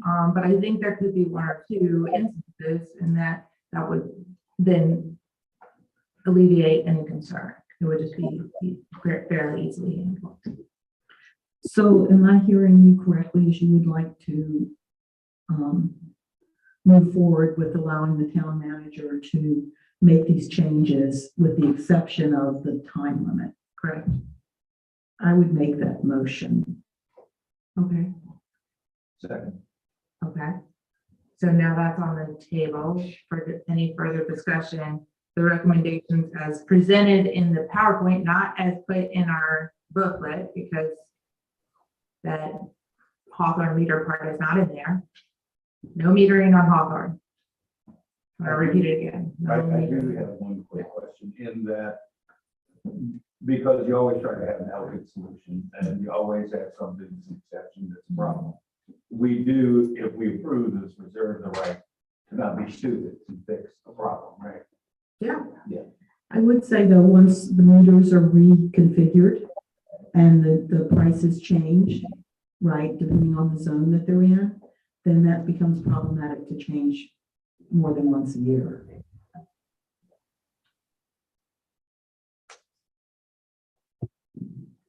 I would actually like to amend the motion to actually put the limit. I don't think for 1 or 2 businesses or 1 or 2 people that may be parking that we should encourage people to park in the business parking all day long. because it's more expensive at the beach, so they're definitely gonna be pushing out. I mean, they say $5 or however many dollars to be able to, walk half a block to the beach or whatever. I feel like we're opening up a can of worms. We're discouraging, or we're encouraging more parking in our business, which already is limited. So I'd like the motion that we put a limit on On both the Hawthorne parking lot and Hawthorne Street? that. And Washington, the business district. To encourage business to go to those places instead of all day beachgoers. It's not one or two businesses.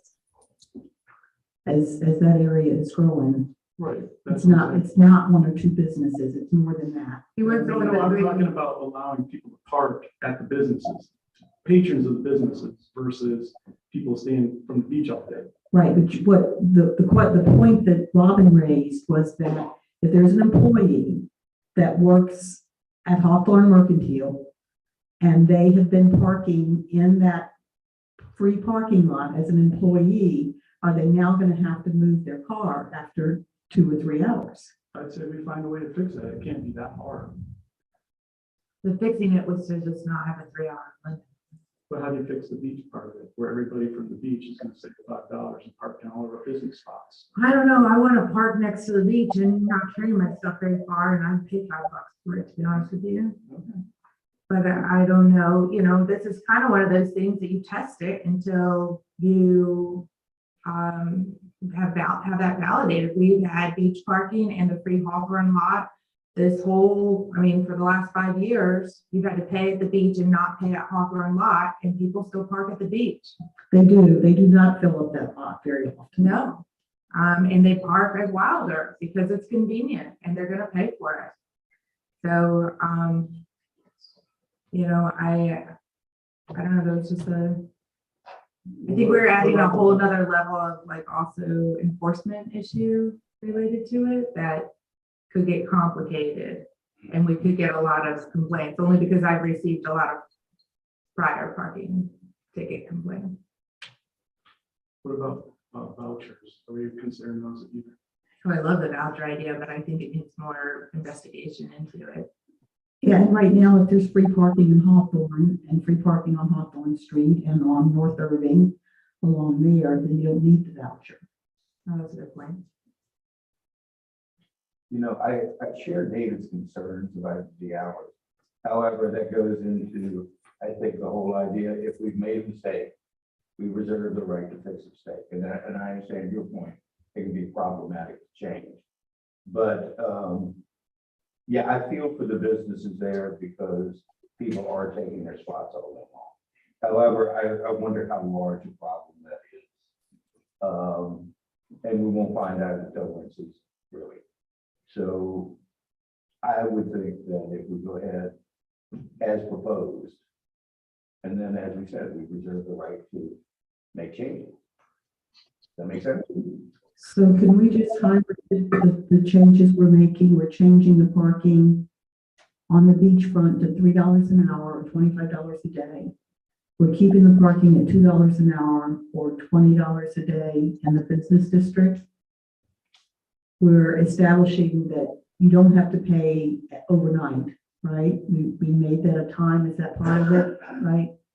Correct. So you don't have to pay between, what are those hours you don't have to pay?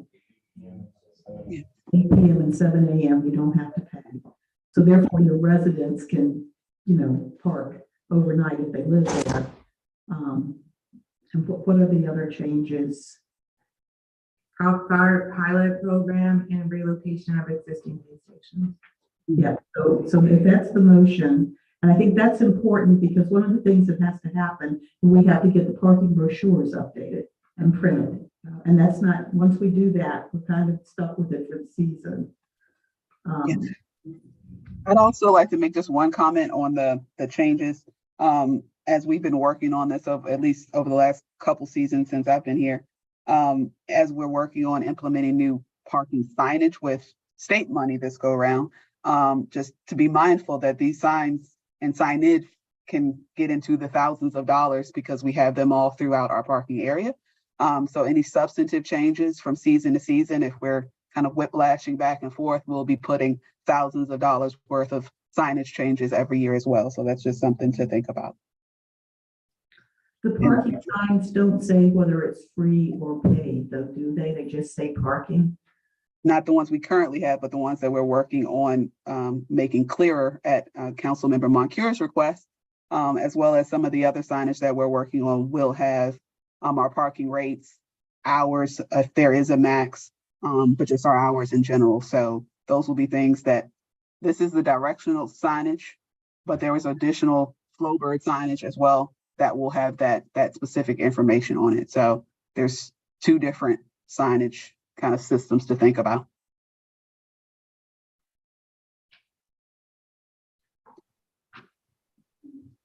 Will you go back to your, Heather, will you put up the final recommendation slide from India's presentation? Because it's very different from what I have in my book, so I don't want to be. I got a question for you. Yeah, sure. I don't need to see her as much as though she's lovely, as I do the recommendations there. Yes, Mr. Williams. We said things that stay the same, but I don't see part-time residents listed on here. Is there a change in that program? So it doesn't, it says the things that stayed the same, and that's not on here, so I was just questioning, is that still, The $100, you talking about the $100 sticker? I believe that's what it is for. Yes, the property tax, the property owner. You're right, I think that has stayed the same. I don't think that's changed. Has that changed? I couldn't quite hear that. What was the question? If you're a property owner, can you still buy the $100 sticker? Or not? Yes, well, it's not a sticker anymore, but yes, that hasn't changed. Okay. Okay. So these are the actual changes we're looking at now. We're finding the times, developing a golf cart parking pilot program, relocation of the 3 existing pay stations, and the rate change. We're going to strike the 3-hour max, but it'll be $2 in the business zone and $3 in the beach zone. And then, of course, the trailer parking, did that go up? Is that higher than it was before? Yes, that was one of the recommendations from the EDC. They actually recommended a $10 hike, and meeting in the middle was $5 equitably. That's the same as the increase in the beach zone. So that was the motion, I think, that I made. is what I Without just the noted. 3-hour max. And Mr. Williams, I think is proposing to amend it to add back the 3-hour max. Is there a second to Mr. Williams' motion to amend it to add back the 3-hour max? Second. Okay. So now there's a discussion to, I think we're just stuck on whether it's 3-hour max or not in the business zone. I think that is the key issue on this. So why don't we take a vote just on the 3-hour max issue, regardless of the other changes, and see where people stand. So that was the amended. So we're voting on his amendment, basically, which was made and seconded. Right. The amendment is to add back the 3-hour max. So if you vote yes in this situation, then you would be voting to add back the 3-hour max. If you vote no, then you would not have the 3-hour max. Does that make sense? Mhm. Is there any further discussion before we do that? All right, I'll go with Mr. Wood. Actually, yes, I agree. Okay. Fine. Nay. Nay.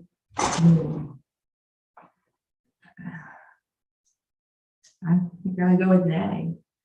So it failed. It fails. All right, so I'm going with nay because I know that I understand the 3-hour max concept. I just want to make sure that's clear to the proponent of the 3-hour max, proponents of 3-hour max issue. I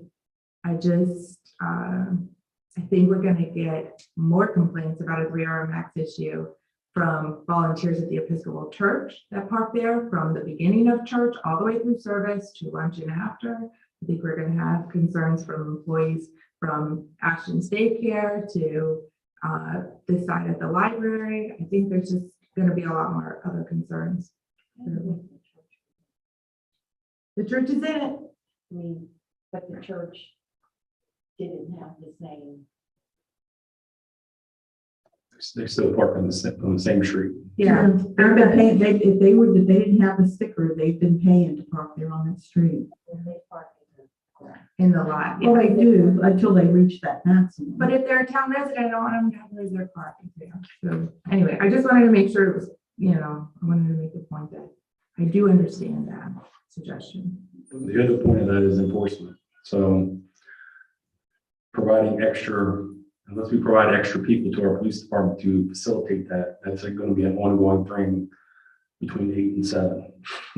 Right, every day, finding out who's been there for 3 hours the whole time.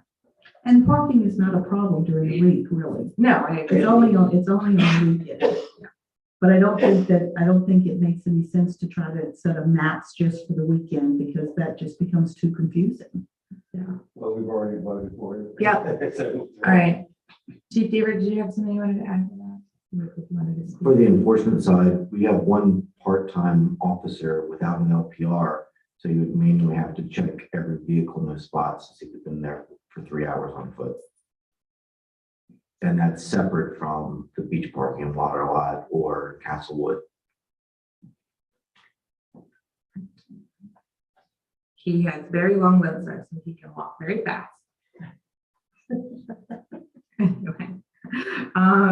Okay, all right, so the motion to amend it failed, so we'll vote on the motion to go forward with the recommendations as proposed. Yes, I did have a comment on that part. sure. I mean, is there any appetite from council to reconsider the $35 boat parking?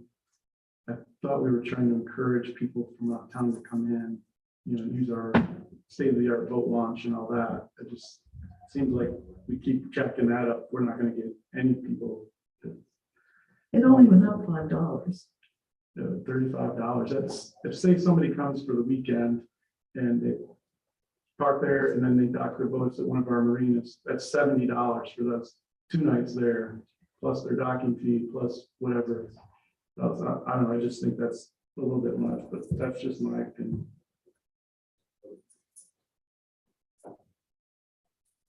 Okay, I think we're gonna move forward with the vote as it is. Okay, Mr. Wood, I'm sorry, this side. Yes, Mr. Williams, Nay. okay, Ms. Robertson. Aye. Aye, there you go. Ms. Adams Jacobs, you have some direction. Thank you.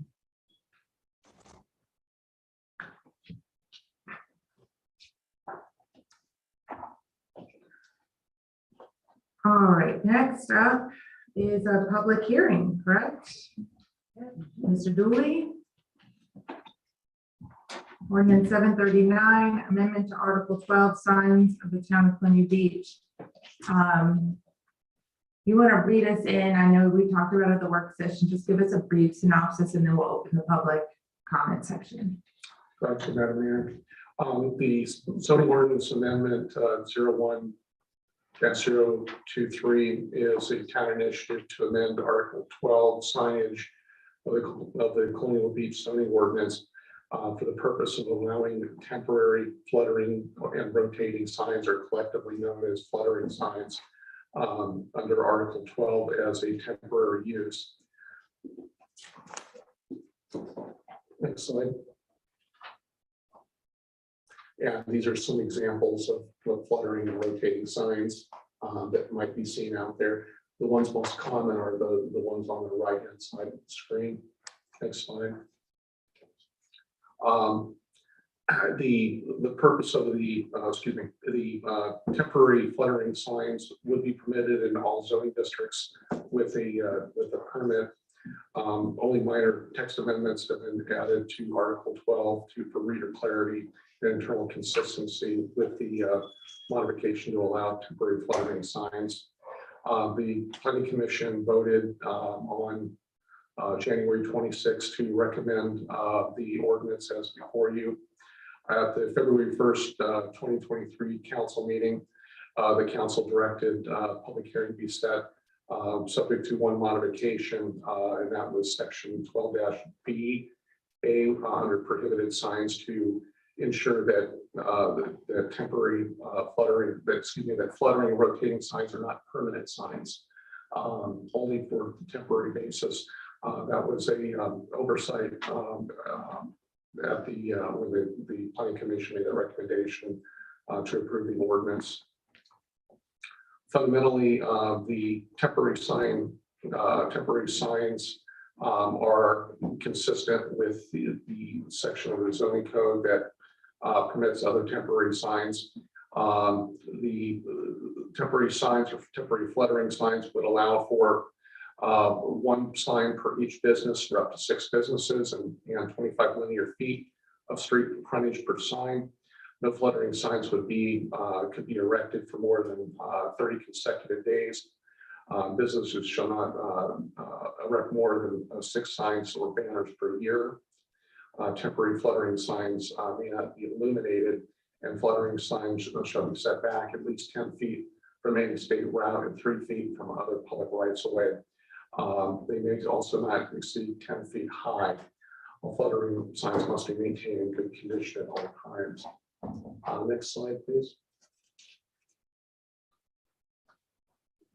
While staff has made a recommendation to the council to approve the changes under Article 12 as currently drafted before you tonight, other council alternatives to that recommendation would be the council could modify the proposed text changes within Article 12 and consider approving the zoning ordinance amendment accordingly.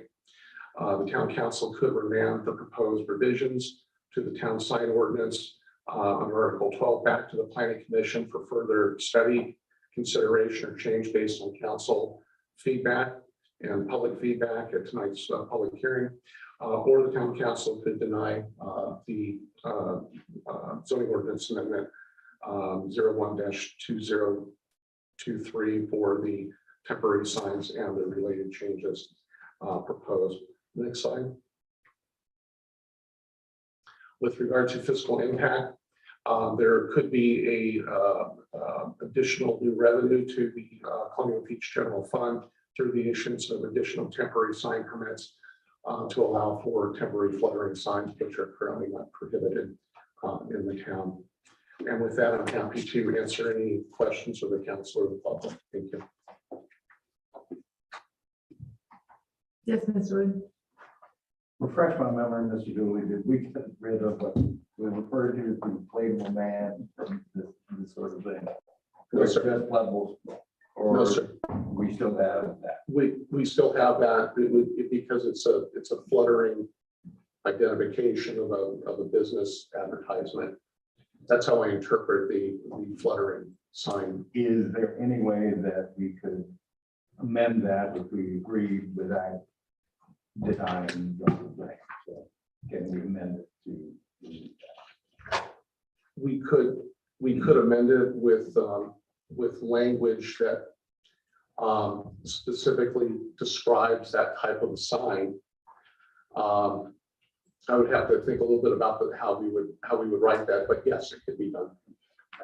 Okay, before we get too far into this, I'm gonna hold a public hearing and then we'll keep discussion. Is there anybody signed up? All right, well, this might get to you sooner than later here, Rick. I have to officially open the public hearing. It's 7:57 p.m. Just give you guys a wait. Anybody like to speak on the sign ordinance? Last call. All right. Close it at 7:58. Let's have I waited a minute. All right, and now it's open up. Mr. Wood, Yeah, I just don't want to look like that color. yeah, can we, is there a height restriction? Yes, 10 feet. 10 feet.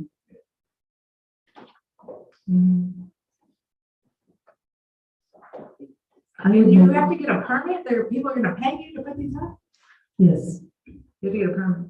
There'd be a temporary sign permit that would be required. Currently, they are not permitted, so you're not supposed to have them at all. So we're allowing them to have them on a temporary basis with a permit if they so choose. How much is the permit? I would have to verify what it is. My recollection, it's probably not more than $25. Okay. with the permits. Correct. Yes. I make a motion that we adopt the recommendation from staff and planning commission. Okay, Second. all right, there's a motion and a second. Is there any further discussion on that? Yeah, Yes, Mr. Williams? I would say I agree with Rick on the inflatable man thing there. I don't think, I mean, the whole point was the flutter flag. I know I've listened to a lot of the discussions. And so I think that, you know, that might be opening up a can of worms that we don't necessarily want in town, but I don't know if we can make a motion to strike that. Would that be an amendment to the motion? I think the amendment to the motion would be to add language describing the fluttering man signs as an exclusion or as excluded from the permitted. Yes, ma'am, that would be correct. It's Okay. sort of a animated sign of sorts. Seven, is that too vague to make a realistic motion on? Can you restate it? It sounds fun. I believe that's referred to as the tall man, Except this is kind of short. because it's only 50 tall. Yeah, but that, I think that's The what it's. motion is, Is what it's it like the described as. Gumby thing? It's the tall skinny guy who goes up and down like He looks this. like Gumby. Yeah. I think the motion is to add language to not permit a fluttering sign that is some human form to it. It's called a tube man, a sky dancer, an air dancer, and All of those things. Wow, just to find out what it's called. I think you Okay, can so go gender neutral. Here's my Two concern person. about that.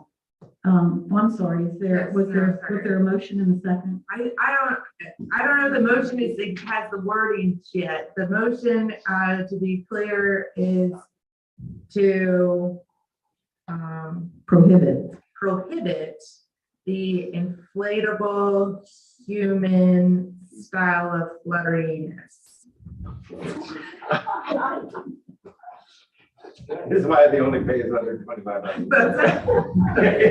My mom would be disappointed. She's an English major. Okay, is there a second to that then? Let's just get that on the table. Okay, all right, let's like a second to that. Yes, Dr. Sullivan, we're in discussion on the flip. I'm gonna have to speak against this amendment. Number one, describing it as a human form is inappropriate. Suppose I have a dog that stands up on its hind leg and dances that I want to put up. I feel like that prohibiting a specific sign that's used at car washes or wherever else that you don't like it is putting a value judgment on the sign, and I don't think that's appropriate. If signs are allowed to flutter, if they're allowed to be 10 feet tall, if they're set back far enough and the permit is paid, I don't think we should be making value determinations on what's an acceptable sign and what's not. So we have a motion and a second. Shall we vote on? Yeah, on the fluttering man On thing. the fluttering man. Yeah, sure. Is there any further discussion before I go to the vote on the flutteriness? Okay, I would vote for. yes, Yes. for not For permitting the, yes. Ms. Williams? Yes. Okay. Nay. Mhm. Nay. And you guys are really making it hard for me today.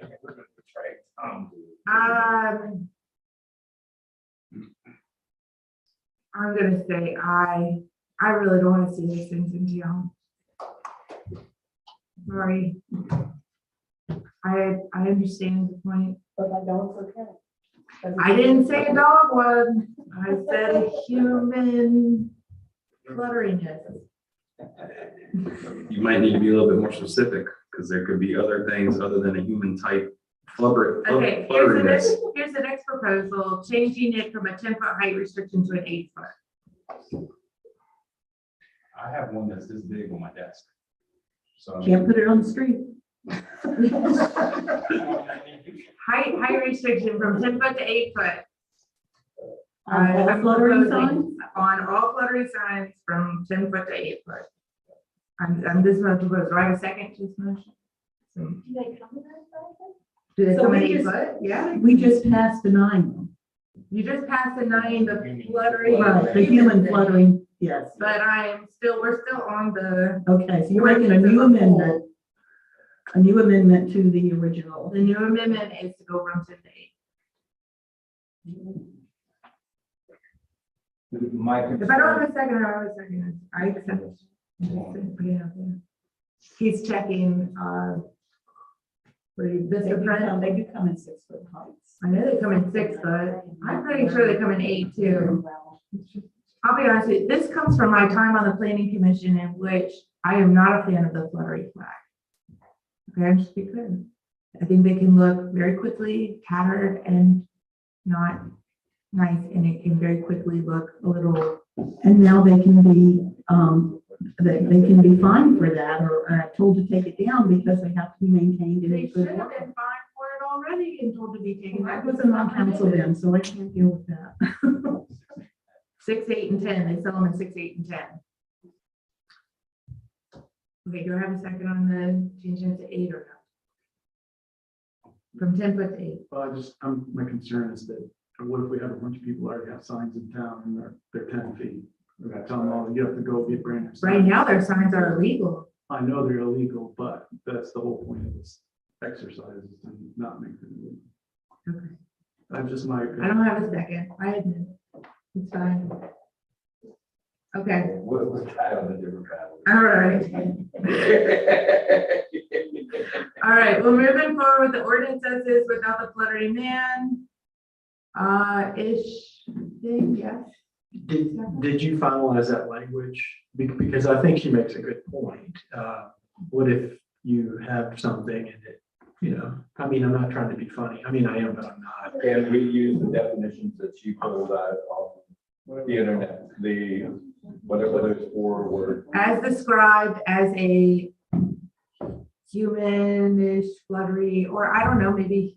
What if you have that though, as your definition, you just stick a horn on it and say it's not human, or it identifies as a cat? I mean, there's a lot of that, And then what I think you're doing, what I think we have just done is to regulate against a specific thing. I think That it's is- the 3-dimensionality that's the problem of the flutteriness, not the 2-dimensionality of just So somebody can go out tomorrow and invent a sign that meets our definition, right? Unless you say no inflatables. I mean, but then I've got my Christmas ornaments I put up last year. They don't move, but they're inflatable for Christmas, the lawn ornaments. I just feel like you're decoration trying. or a sign. It's a decoration. Well, that's not a sign. Okay. I would Neither like is a to man. Ask council if we could simply use the definition, what she pulled off as a common name for those. Okay, because honestly, if someone works hard enough to put a horn on a horse, then God bless them, okay? I do think we're getting in the weeds. on Yeah, that. I do. So can we just? Anything with a fan, how about that? Look, it's like that famous Supreme Court case when they were debating pornography. And the bottom line in the case was, I know it when I see it. And that's what you're talking about here. You know it when you see it, but you just can't put it into words, okay? So I think what Heather pulled up is a pretty good idea, and you can use language like commonly known as all these things, and then you can throw in what one of my old managers used to call weasel words and the like, so that you cover yourselves. And I do Commonly think known as. Commonly known as. definition And the like. these things, and the like. Yeah. They're I think conspiring that, against me over here. I just want to find that out. They're ordering fluttering flag things right now. I'm just. Hey, they That have looks a like a cow. house. They have a cow, so it's not a 10 man. foot. I agree. I don't think the human part of it, it's the tube-ish. Do you understand, Don? I understand what I was, Madam Mayor, if I can maybe add to the Please. conversation for council, maybe we can add a footnote under fluttering signs and identify and try to describe what we're trying to permit or not permit, so that it doesn't become a convoluted sentence within, under the heading about about temporary signs and rotating signs, fluttering signs. So we have a little footnote in there that basically says fluttering signs do not include the fan or whatever. There's a term called air dancer. Air dancer, something like that with the That's other, it. with the other Air adjectives dancer. to describe it, so that it provides further clarification as a footnote I'm good of with what the that. intent is. Is everybody that is, I like that comment. yeah? Yeah, I still think that if the car wash wants to put up a dancing man, we only have one car wash in town. I don't have a problem with it. Okay, all right, we're moving forward. For the ordinance without the air dancers. Yes? Okay, oh wait, no, so move in second, now we're gonna vote. Yeah, we're voting, we already have it on the table. Aye. Aye. Aye. I Mr. can't vote down a Allison? motion just because I don't agree with every component. Nay. I like some. Nay. I vote aye. Passes. Okay. Had a lot of interesting vocabulary tonight. Thank you, Stefan, for adding that last one. Public hearing. Ordinance 740, repeal and reserve, chapter 16. Welcome to council. Yeah. Amendment of 1819 and the town code of ordinances. This is the cleanup language that we've been doing. I will tell you, I promised Tom that next month is parking. What else, India, did I promise Tom? Was it parking? What's the next? And signs. No, parking, we just did signs. I think parking. And As an ordinance. yeah, the ordinance. And he's not here tonight, but I want to let him know I've not forgotten his request. Okay, is there a public comment? Anybody signed up for this? No, is this kind of not that? Maybe we should still have Dawn read us into it. Absolutely. I don't think this is a Don thing. This is a Stefan thing. Because this is town code, not zoning. Sorry. Yep, you're good. Yeah, these are just 3 chapters, and we talked about them at the work session.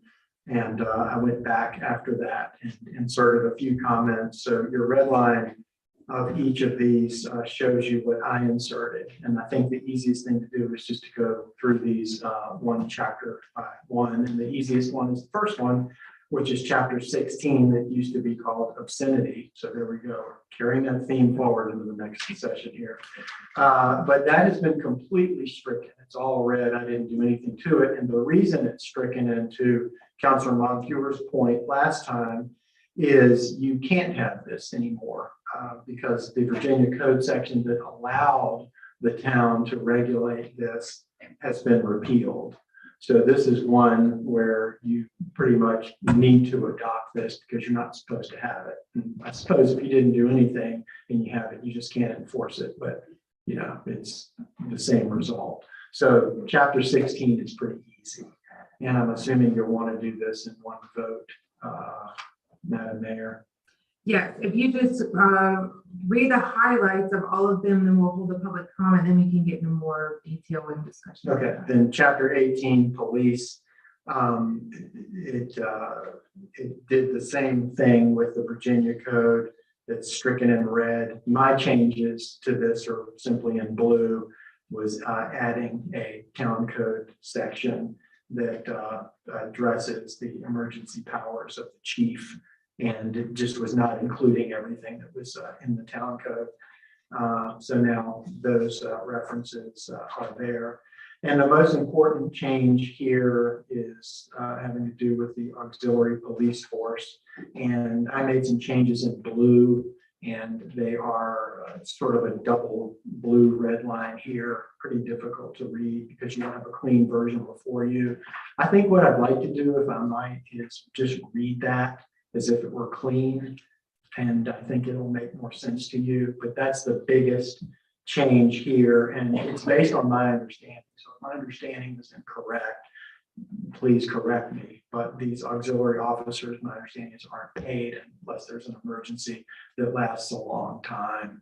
And then after 24 hours, they get paid, but they also get paid for their training that's by the Commonwealth of Virginia. And other than that, it's my understanding from what was presented that there's no compensation. And if that's correct, I'm not saying a nod, is that not correct? We have no auxiliary in town currently. Okay, but if we did, this is what would govern it.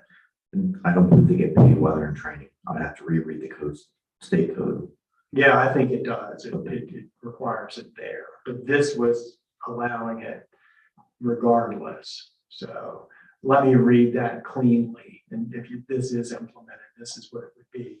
Members of the force, and this is auxiliary police force, shall not be compensated except when called to active service for emergencies in excess of 24 hours or for attending schools of instruction supervised by the Commonwealth of Virginia.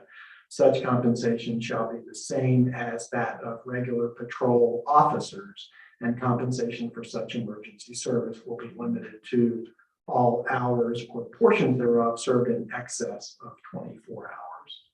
That's what it looks like clean. So if you do implement this and then have that, I didn't realize that, that's what it would be. Okay. And then the last chapter is streets and sidewalks, and my changes there were very minimal and not of substance. So that's what you have before you. All right, we'll open the public hearing at 8:14 p.m. Is there anybody that would like to speak about these code changes? Exhilarating stuff. All right, I will close the public hearing at 8:15 p.m. My phone changed right then. Okay, is there any discussion on this? Madam Mayor, I make a motion that we accept as presented. Second. All right, any further discussion? Yes, Ms. Williams? I do remember you saying something about, could the, I guess, Public Works look at the fees to see if they're in line with what, should be charged? Was that something that was actually done, or we wanted to even look at? I'm misremembering. No, you did. We have an updated fee schedule. I haven't had a chance to get with Stefan on that. Can you hear me? So, we do have an updated schedule. I haven't been able to get to with Stefan on that. But basically bottom line is everything on that chart has gone up. Okay. Is there a way to amend this to say, to not have the fees in here explicitly like this, and to say instead refer to Public Works chart XYZ? We've done that in other ordinances because these fees are things that change. You did do it recently. I remember with JC presenting. Does anyone remember what that was about? It wasn't something I worked on directly, but what was that? Special events? You nodded. That's why I called it. I thought you knew. Sorry, ignore her. I believe the one that JC presented was on the events and the vendor fees. Yeah, that's right. And we looked into that, and I was asked it late to opine on it. I remember opining that you could do that, and I don't know what the distinction would be here, but I think that's a great idea, because you don't want to be amending your code all the time for things that you ought to be amending because of inflation and so forth. But I'm not saying this with any authority other than the law according to what JC did. And we probably need more than that, but I think it's a really good idea. Is there a state statute limiting fees? Limiting, I'm going to have to look. I did not focus on those fees, and I haven't seen anything since this. And I do remember now that I think it was Councilor Williams mentioned it, that it was raised, but we have not had any discussion about it since then. So perhaps you can maybe adopt the two amendments that don't have an issue, and then let's continue this one to, number one, let me see the fee schedule, and number two, look at the state code to see if there are any limit, because there could be any limitations on it. And then finally, see if we can tie in the ability to not put these as part of the ordinance. I mean, I just can't answer that right now. Okay, so to that point, let's amend the vote to just the repealing of chapter 16 and amendments to chapter 18. Will hold off on 19.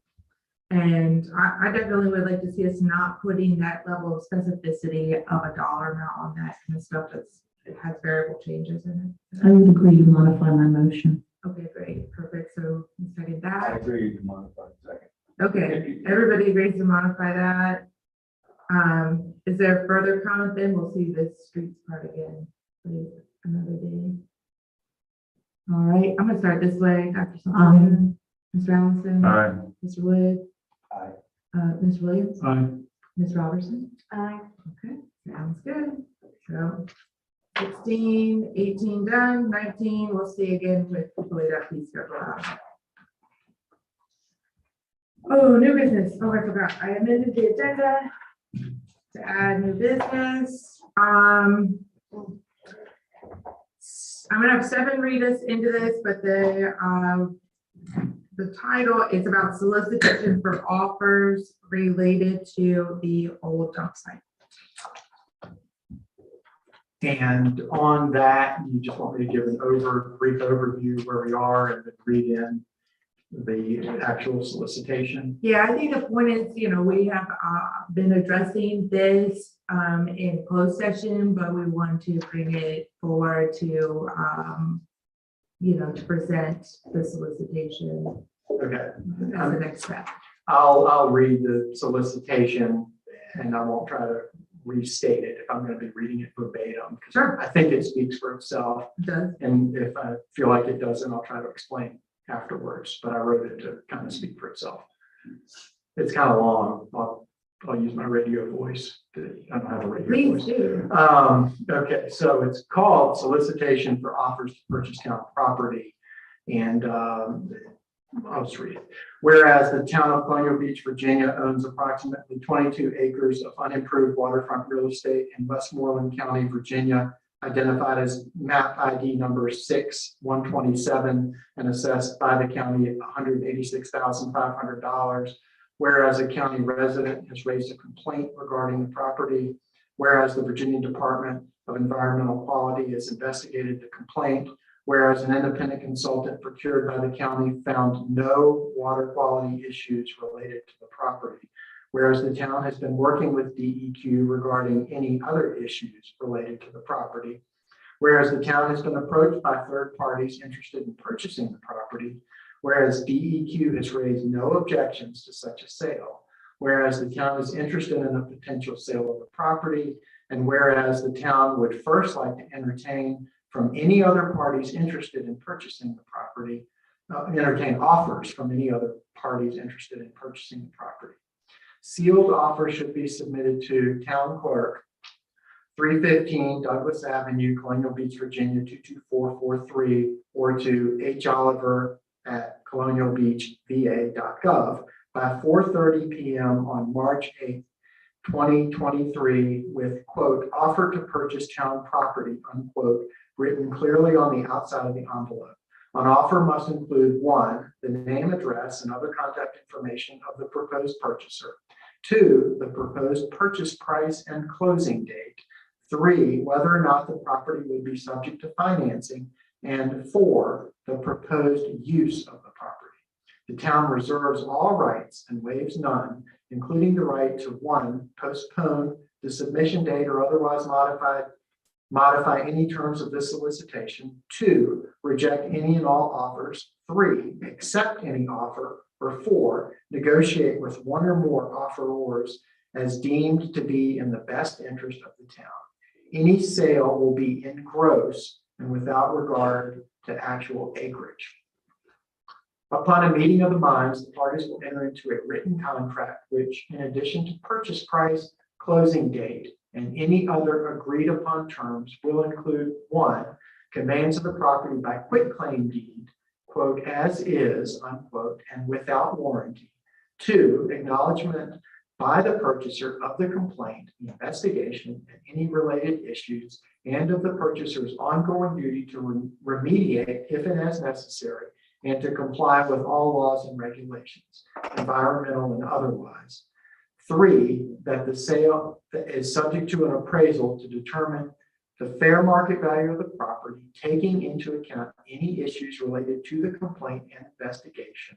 And four, that the sale is subject to a public hearing followed by an affirmative vote of 3/4 of all members elected to the town council under Virginia Code Section 15.2 1800 and Article 7, Section 9 of the Constitution of Virginia.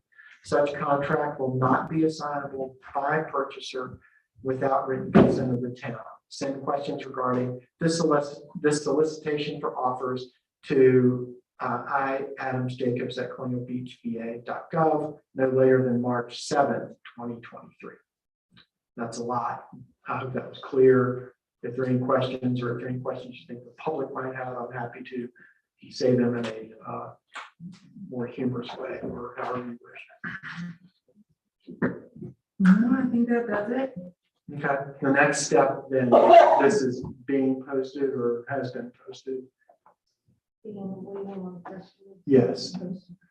There will be a press release that explains it more kindly and gently and has a link to this legal document that will be on the town's website for anyone to see. And tonight is essentially, as the mayor said, stating in public what council had discussed in closed session to market this waterfront property that the town owns and make sure everyone who's interested, in addition to people who've already expressed interest, know about it and have an opportunity to bid on it.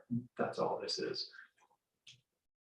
I think we just want to keep it fair. People were approaching us with solutions that we entertained all options that could be to the best outcome of the town. And that we should open that door to not just being approached randomly, but make it intentional. All right. Okay, with that, that's the last piece of action. So we'll move forward with the press release if everybody's in agreement with that. Yeah. We can vote for the press release, release. I don't know. You guys got me all messed up on my vocabulary today. So I would move that we authorize town council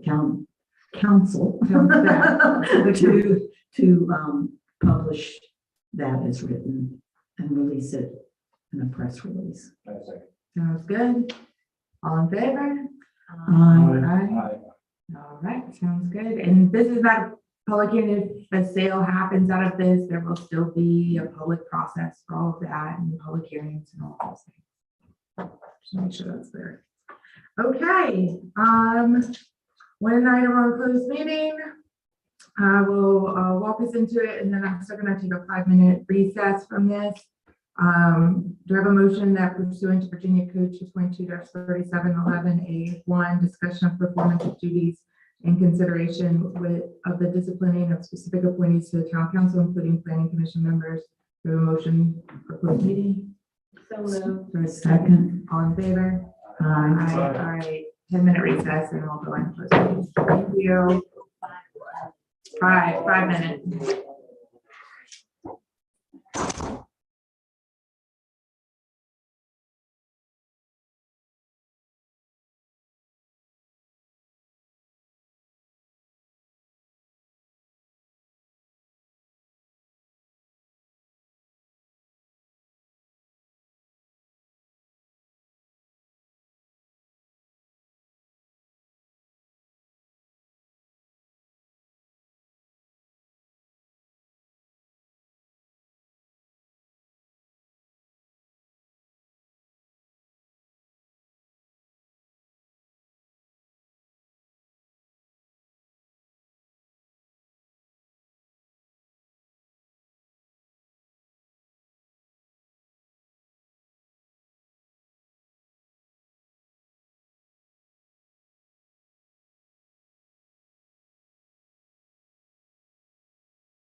Went fast. Hey, you're a trooper. Okay. Right. Huh? Okay, but that's. right. Whatever we got, what we got.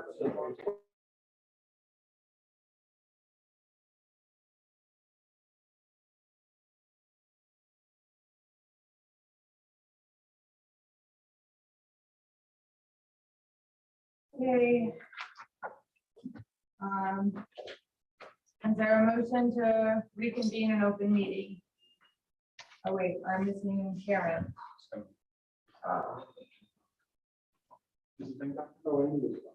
Video, There's no power on these lights. okay.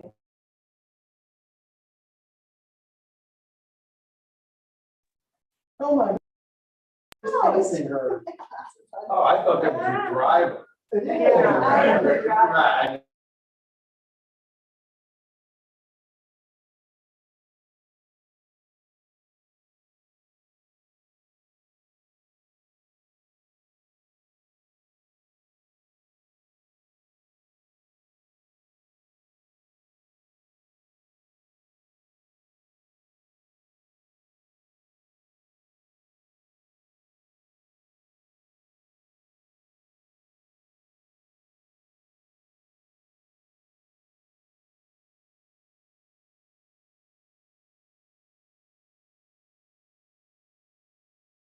Right. All right, hold on, wait, let me get through the. Yeah. Is there a motion to reconvene an open meeting?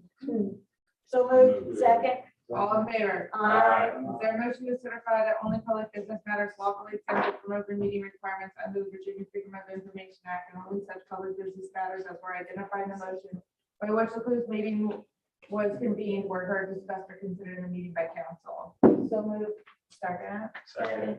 And I need an individual. I so I so certify. I so certify. I so certified. I so certify. I so certify. I so certify. Is there a motion to adjourn?